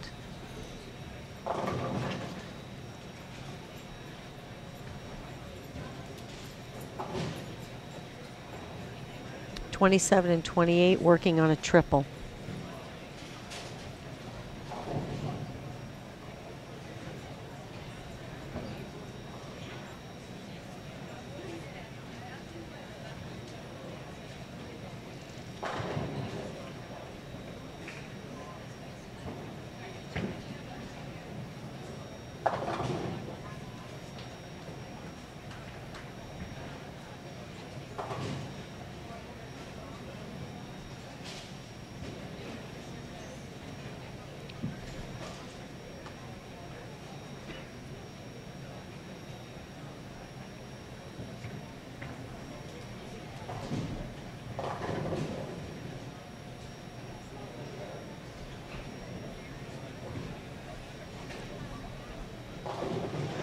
Don't forget, we're going to take a little break after this game. I know we're a little behind due to that breakdown. They have 5 more frames, but don't forget, after the 7th game, take a little bit of a break. We're going to reevaluate the scores, make sure everything is correct, and we're going to come back for that ever important position round.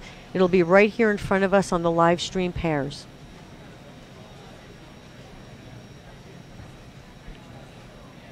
While we're waiting, again, we'd love to thank Bowlmor AMF for being the host of the 2015 U.S. Women's Open here at Brunswick Zone Carolier in North Brunswick, New Jersey. Please join us tomorrow, CBS Sports. Please check your local listings to find out exactly what channel. As we said, it will be CBS Sports. Just make sure your local area has the coverage. Sunday, 1 p.m. Eastern Time. And then if I might add, after the champion is crowned, they can all flip over to the New York Mets game and cheer for my beloved New York Mets. Right, because we believe. That's right. Once every 10 years, I get to chant. And if I didn't know I would get in trouble, I'd start singing, "Meet the Mets, meet the Mets. Come Step right up and meet the Mets." Oh my But God. I won't. I'll stop. I just had to throw that. That one's for Gary Brown. He's got to be watching live streaming. He's a big Mets fan down at the IBC building in Arlington. I know he's a huge Mets fan, so he'll appreciate that. There's still a few of us left.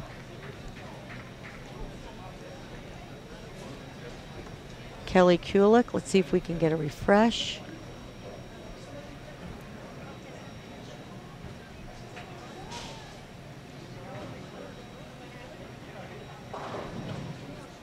Kelly Kulik going at a 249. I believe she just threw another 9 spare, 239 pace.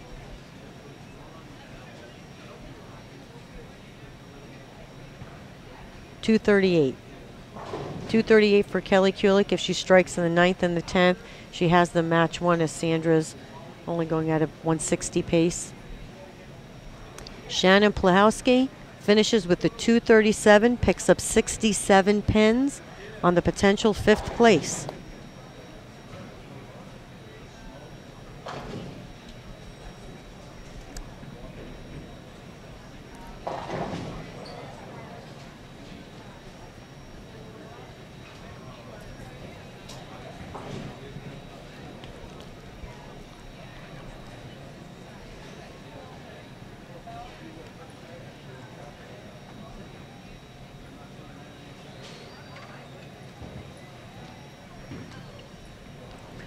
Since we already know Kelly Kulik has won her match, it's just whether she shoots 230 or 220.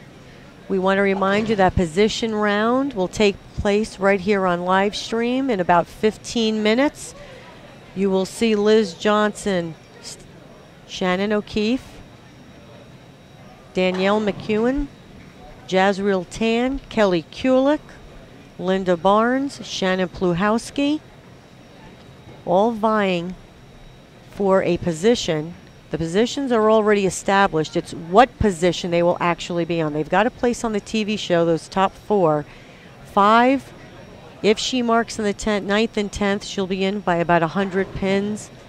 It gives her a pretty good position going into that position round. That would be Kelly Kulik for that 5th position. So it's going to be pretty exciting. Please join us back here on live stream in about 15 minutes.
All right, bowling fans, that wraps up Game 7. We're going to take a small break here, put our standing sheets in order. We will come back out for our position round. One more final game to determine our top 5 for tomorrow's step ladder finals.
Moore's match play locker room for roll call at this time. A brief roll call for our match play finalist at this time.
Bowling fans, here we go. One more game in this year's U.S. Women's Open. On lanes 35 and 36, our tournament leader, Liz Johnson, will square off against Shannon O'Keefe, who's currently in second. 67 pins separating those two competitors at the moment. And in third and fourth, Danielle LeCune and Jasmine Tant will be on 37 and 38. Those two are a couple hundred pins apart. However, Danielle is right behind number 2 Shannon, and she could get to the number 1 seed. And in 5th and 6th place, Kelly Kulick and Linda Barnes on 33 and 34. Linda has an outside chance. She's 73 pins away. And then on lanes 39 and 40, Shannon Pluhowski and Clara Guerrero are a little further behind, but there is an outside chance there. You never know. Stranger things have happened. Bowlers, the lanes are on. 5 minutes of practice.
To go.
Practice time is over. Please, no more deliveries. If you hold up on your practice time is now over.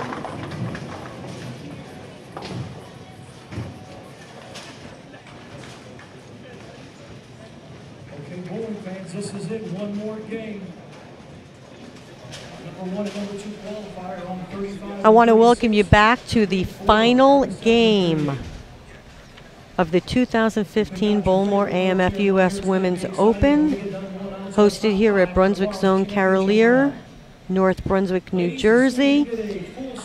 First, before we even get started again, we want to thank all of our sponsors. I hope everyone who's watching takes a look down lane and looks at all the sponsors who have really supported women's bowling and the new PWBA. We truly appreciate all of your support. This is going to be a very exciting position round. We have a lot going on. We have some changes that could take place in this top 5. We have Shannon O'Keefe, who is only 67 pins behind Liz Johnson, potentially could take over the lead. Danielle is only 78 pins behind Shannon O'Keefe. Kelly Kulik is 60 pins behind Jazreel Tan, and we have Linda Barnes, who's 73 pins off the show behind Kelly Kulik. So there's a lot that can happen here in this position round, Kathy.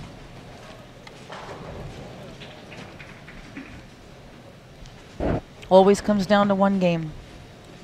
And they bowl how many? 55? Actually 56. Take a few here or there, because when you throw 2 shots every frame, it adds up.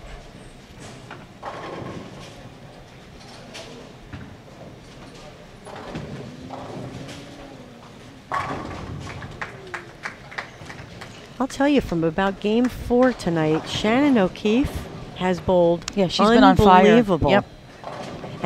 And to almost catch Liz. That's what the remarkable thing was for me. When I looked up and I saw those numbers, because I kept looking on the board saying, oh, Liz is running away with it, right? We talked about that earlier. Mm-hmm. And, you know, it's not that she didn't. It's the other girls caught up. Mm-hmm. I mean, Liz continued to bowl well, but these girls bowled really big games. Liz just wasn't bowling big games.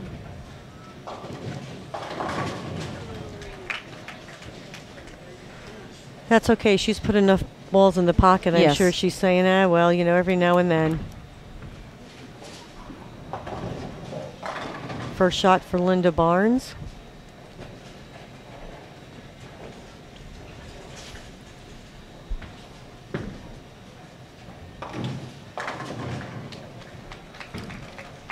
Great shot to start off the match against Kelly. But Linda's a seasoned veteran. I mean, she's been in this position how many times? And she always bowls good in the majors. Yep. She likes the longer formats. Once again, she feels the same way. You know, she's not a quarter horse. She's a thoroughbred. She likes the more games. She feels she gets going. She gets a feel for the lanes. She gets a feel for what she needs to be doing, you know, to prepare, and what she needs to be doing to make it where it's most comfortable for her.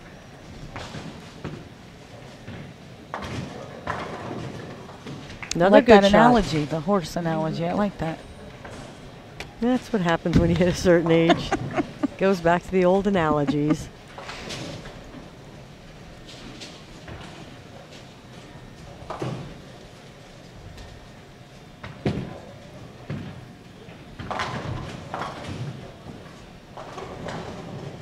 Liz Johnson, first one in the match not to strike, leaves the 310.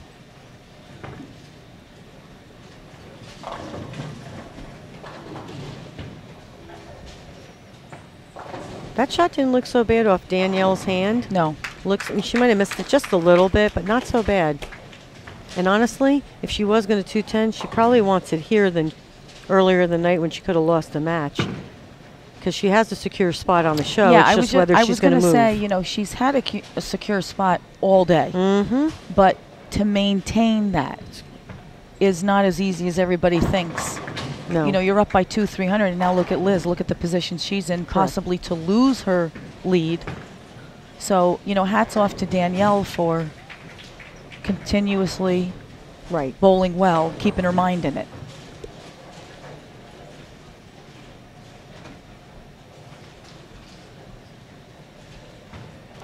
And even with Christina Wendell bowling a few bad games, still hung on to a top 10 position right now. Kelly Kulik, spare double. Linda Barnes starts out with the front two.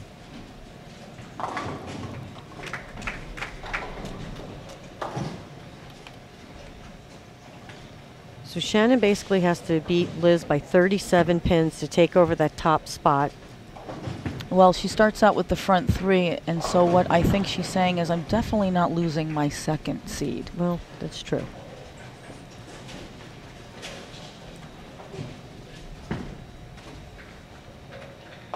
And Linda's not going to go away quietly. No, she is not.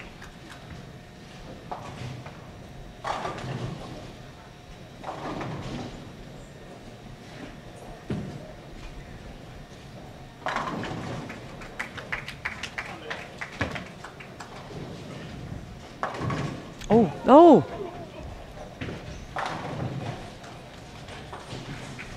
She almost made that.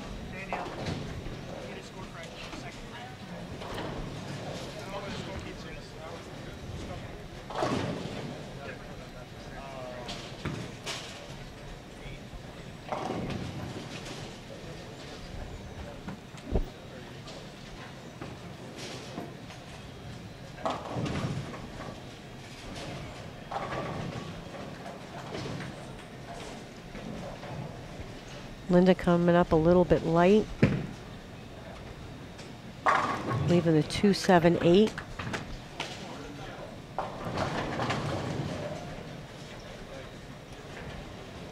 Clara Guerrero. Front four. I wonder what her number is, just to move up a spot. Linda made her split.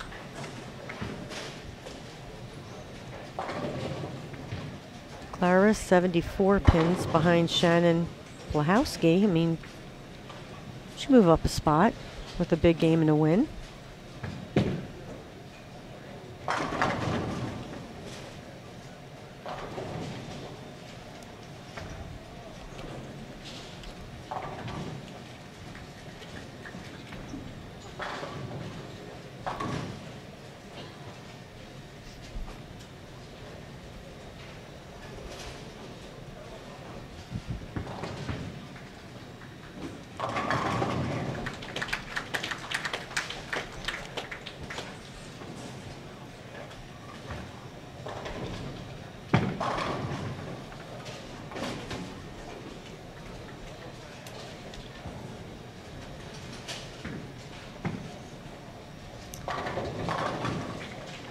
With the strike here from Shannon, there's a lead change.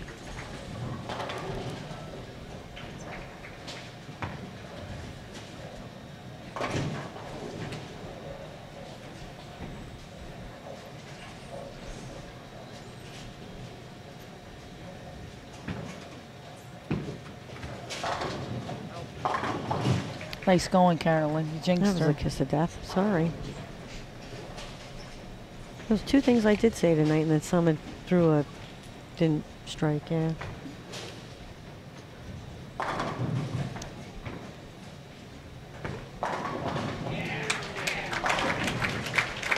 Was that before or after you told me that the necklace I bought you gave you bad luck? Yeah, exactly. Yeah, I changed the necklaces, haven't made the cut in 2 weeks. Spare four-bagger for Kelly Kulik.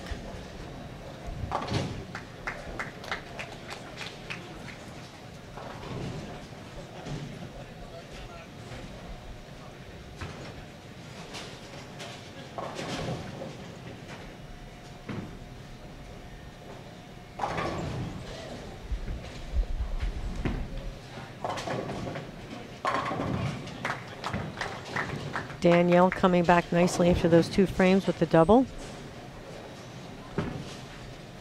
Linda got that one a little right. She didn't like it off her hand. Same split, back to back.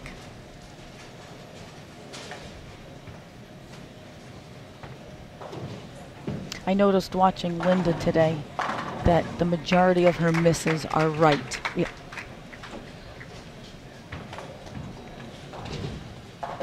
I should say to the right. Mm-hmm.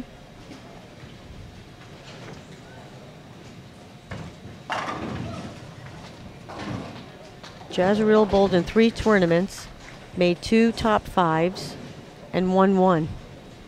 She's done pretty well. You know, to me, I'm watching her. She's like the silent killer. You know, she doesn't say much. She keeps to herself. But she goes out there and runs everybody over. Liz currently up by 5 to hold on to that top seed. Missed a little left. She didn't like it off her hand.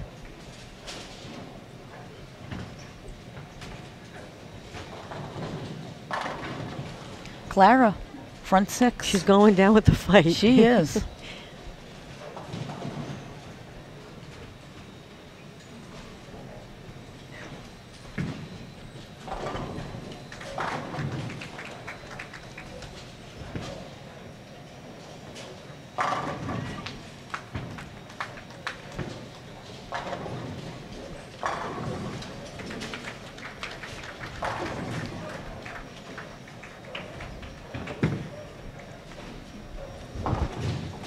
That's a big spare for Liz. That dreaded 3-9.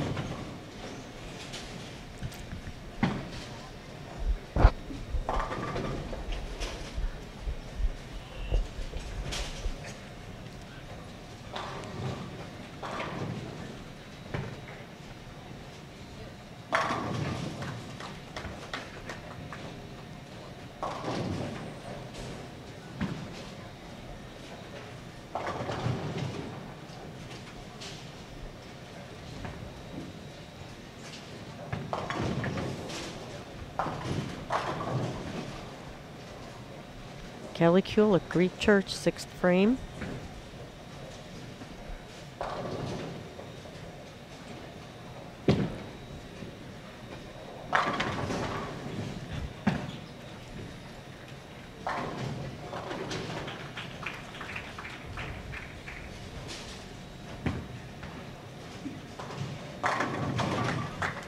Jody Wessner, 9 spare, 5 bagger.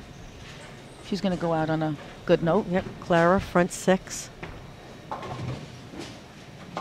Oh my God, she almost made that.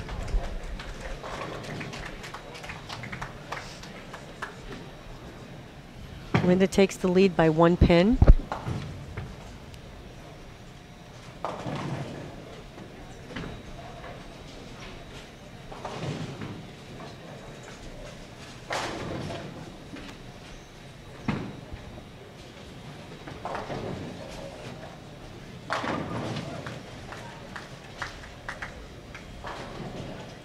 Have you ever made the Greek Church?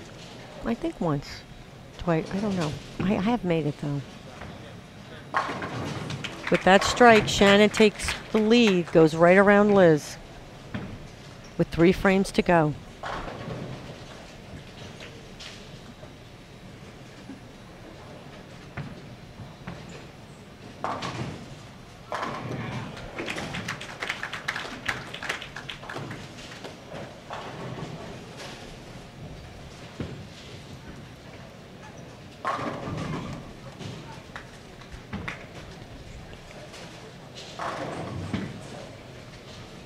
She's up by 45.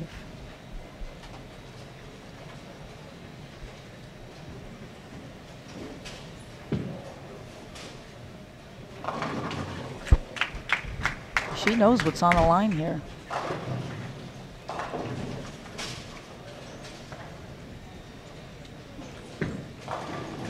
Shannon is actually up 18 to take over that top seed. And Linda Barnes won't go away either. Came back with a double after the 2 spared splits.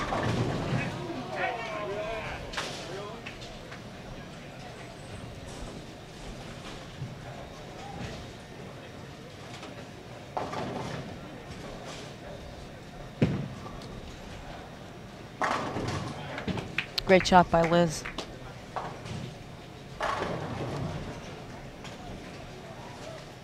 Big shot for Linda. Up on lane 33. She left the 278 last time on that lane. Went a little light. Oh, she didn't like it off her hand. Oh, but gets a break. You could see by her body language when she let it go. But you need a few of those. Oh my God, yeah. to win matches on conditions like this. Oh, Liz switched balls.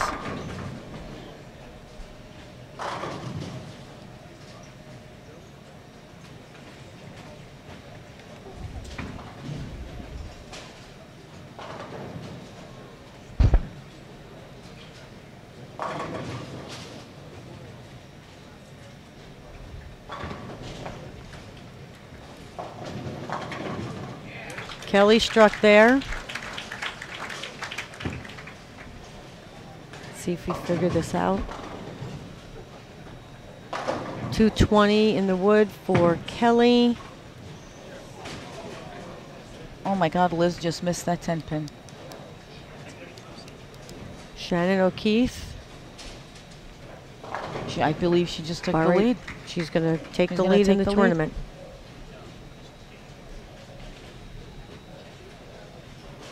That's remarkable. That was some awesome bowling those last 4 games. 5 games, I should say.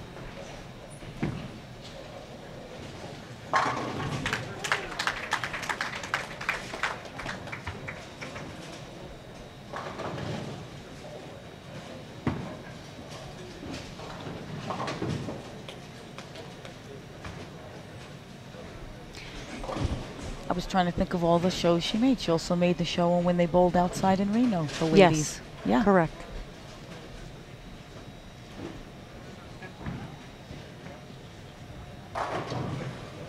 Oh, goes a little high, but gets a 4 pin. Shannon is top seed. Shannon will be the top seed for the U.S. Open. And she earned it. She Yes, really she did. did. She bowled fabulous tonight.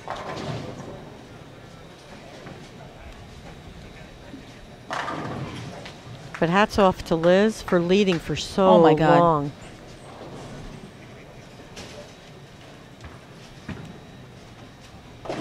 What a huge game to go out with to lead this tournament. She's going to pick up possibly 100 pins here. Kelly's got 220 in the wood.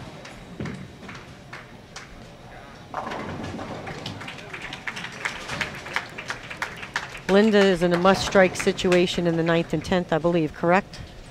Can't see. I believe Linda would just need them all. No? Yes. To be safe, just get them all. I think the way we calculate it is if she throws all 4. If she throws all 4, she will force Kelly to throw all 3 in the 10th to make it by a pin. Oh my God. What did I say? They just pulled 55 games and it's going to come down to one, you know, possibly one ball.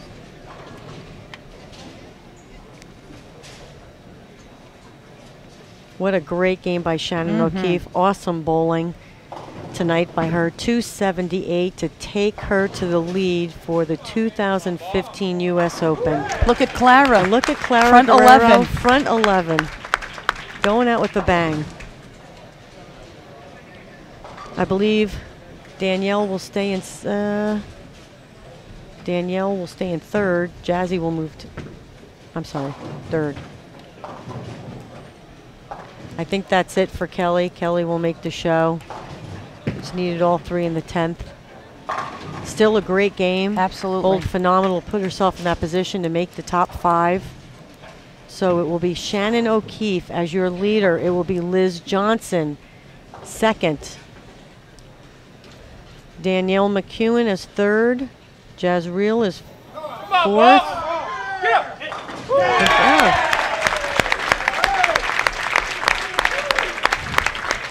And we have Clara Guerrero going out with a 300, her final game. God bless her for being so. Absolutely. Lucas, if we're hitting this quickly, Jazzy will stay in, Danielle will stay in 3rd, Jazzy will stay in 4th, and Kelly Kulik will take the 5th spot again for U.S. Open telecast. And we've got some repeaters. We've got Liz Johnson, we've got Shannon O'Keefe, we've got Kelly Kulik. Well, past champions. Exactly. Kelly and Liz with each with 3 U.S. Open titles.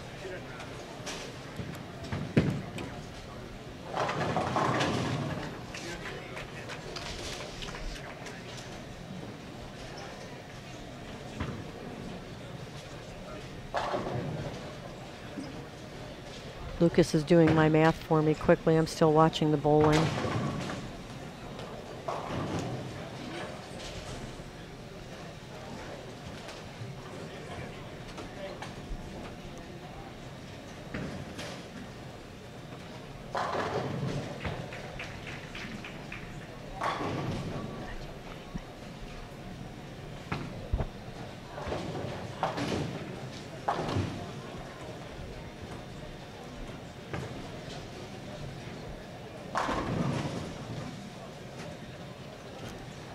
If our calculations are correct, we have Shannon O'Keefe will lead with a 14.04. Liz Johnson, 13.54. Danielle McEwen, 12.86. Jazreel Tan, 8.90. And we are just going to finish up with Kelly Kulik, 7.86. And Linda Barnes is only going to miss by about 20 pins if I'm not. 762. And Clara 732 with that 300 game. Unbelievable. 24 pins, Linda will miss the top 5. And Clara with that game, 54. Unbelievable, that comeback. Excellent bowling by these gals.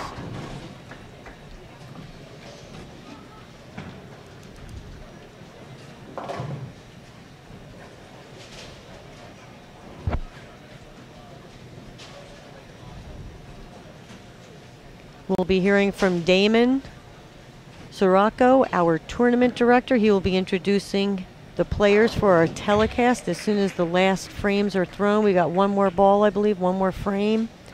And then we will hear officially who the top 5 for the telecast tomorrow at 1 p.m. Central Time on CBS Sports. 1 p.m. Eastern. Eastern. I totally apologize. 1 p.m. Eastern Time. And I've been saying that all night. You think I remember, but I'm so used to being on Texas time. CBS Sports Network is a great partner for the PWBA.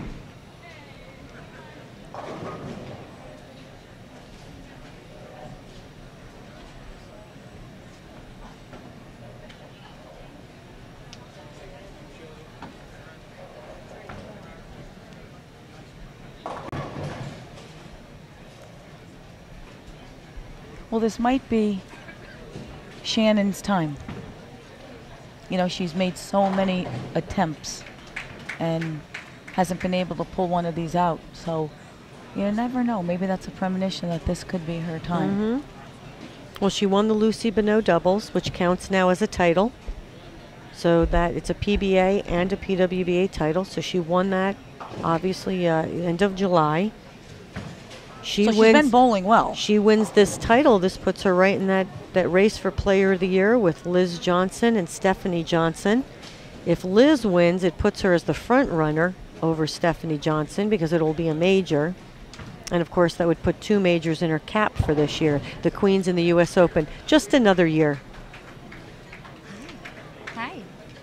Hi, it's Shannon O'Keefe, who had an awesome last 5 games. She bowled good all night, but the last 5 games are the ones we've been going, oh my God, look at her. Oh my God, look at her. How do you feel right about now there, Shannon? Oh! I feel great. I went into that last game with nothing to lose. I was already on the show. All you can ever do is give yourself a chance, and I'd already done that. And so it was very, I don't want to say easy, but I was just very calm. I had such an overwhelming feeling of peace, and it definitely helped. Because you already reached your goal of making the show. Yeah, so I mean, obviously you want to lead, but right. But I had said to Carolyn, you have made so many U.S. Open shows. So this is what attempt for you? Five, maybe? At least, because I named 3 or 4 while we were on the show. This is the 3rd time I've led the U.S. Open going into shows. 3rd time excellent. You've led. So you finished second twice? I finished well, the one time I led was when it was like the matches. Top 16 or whatever. And then the other time I led was, well, they were both top 16, but the one was, I finished second to Liz. Right, okay. Oh. So far your highest finish is second. Second. So now you're in the top seed. Okay, so let me ask you this question. top seed. You don't get a game on the pair. You do Right. get some practice shots. What is your thoughts going into tomorrow? Stay confident and stay calm and do what I've done all week that got me here. That's all I can do, make great shots, and if it's my day, it'll be my day. I have a very strong faith in God, and I've just worked really hard to talk to him the whole time, and he's really been there to help calm me down, and this is all for him. That's Awesome. wonderful. That's Well, wonderful. congratulations on great bowling, and we'll see you tomorrow. Thank you so much. Owner of 5 PWBA titles, she captured Liz the Johnson prestigious or PBA Tournament of Kelly Champions will in also be 2010. the first woman to ever win 4 U.S. Open titles. Yeah, we'll double check that with the stats. I'm not sure. I can guarantee you that that's correct. I shouldn't say guarantee, but I'm almost positive. Her opponent in the opening match, qualifying in the 4th position. She captured this year's PWBA Lubbock Sports Open in Lubbock, Texas. She's also the team captain for Team Singapore. Please welcome Jazreel Tan.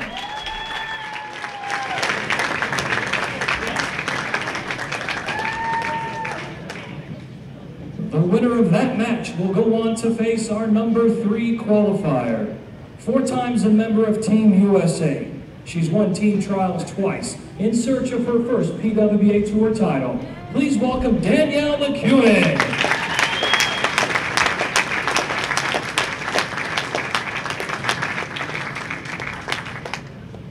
The winner of that match will face our number 2 seed.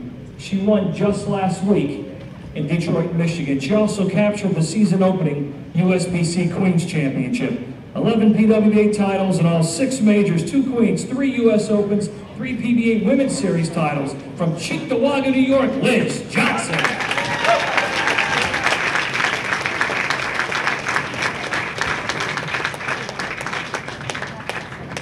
And the winner of that match will go on to face our number 1 qualifier, leading after 56 games. She won her first PWBA title earlier this year in Houston, Texas. 11 times a member of Team USA from O'Fallon, Illinois, Shannon O'Keefe.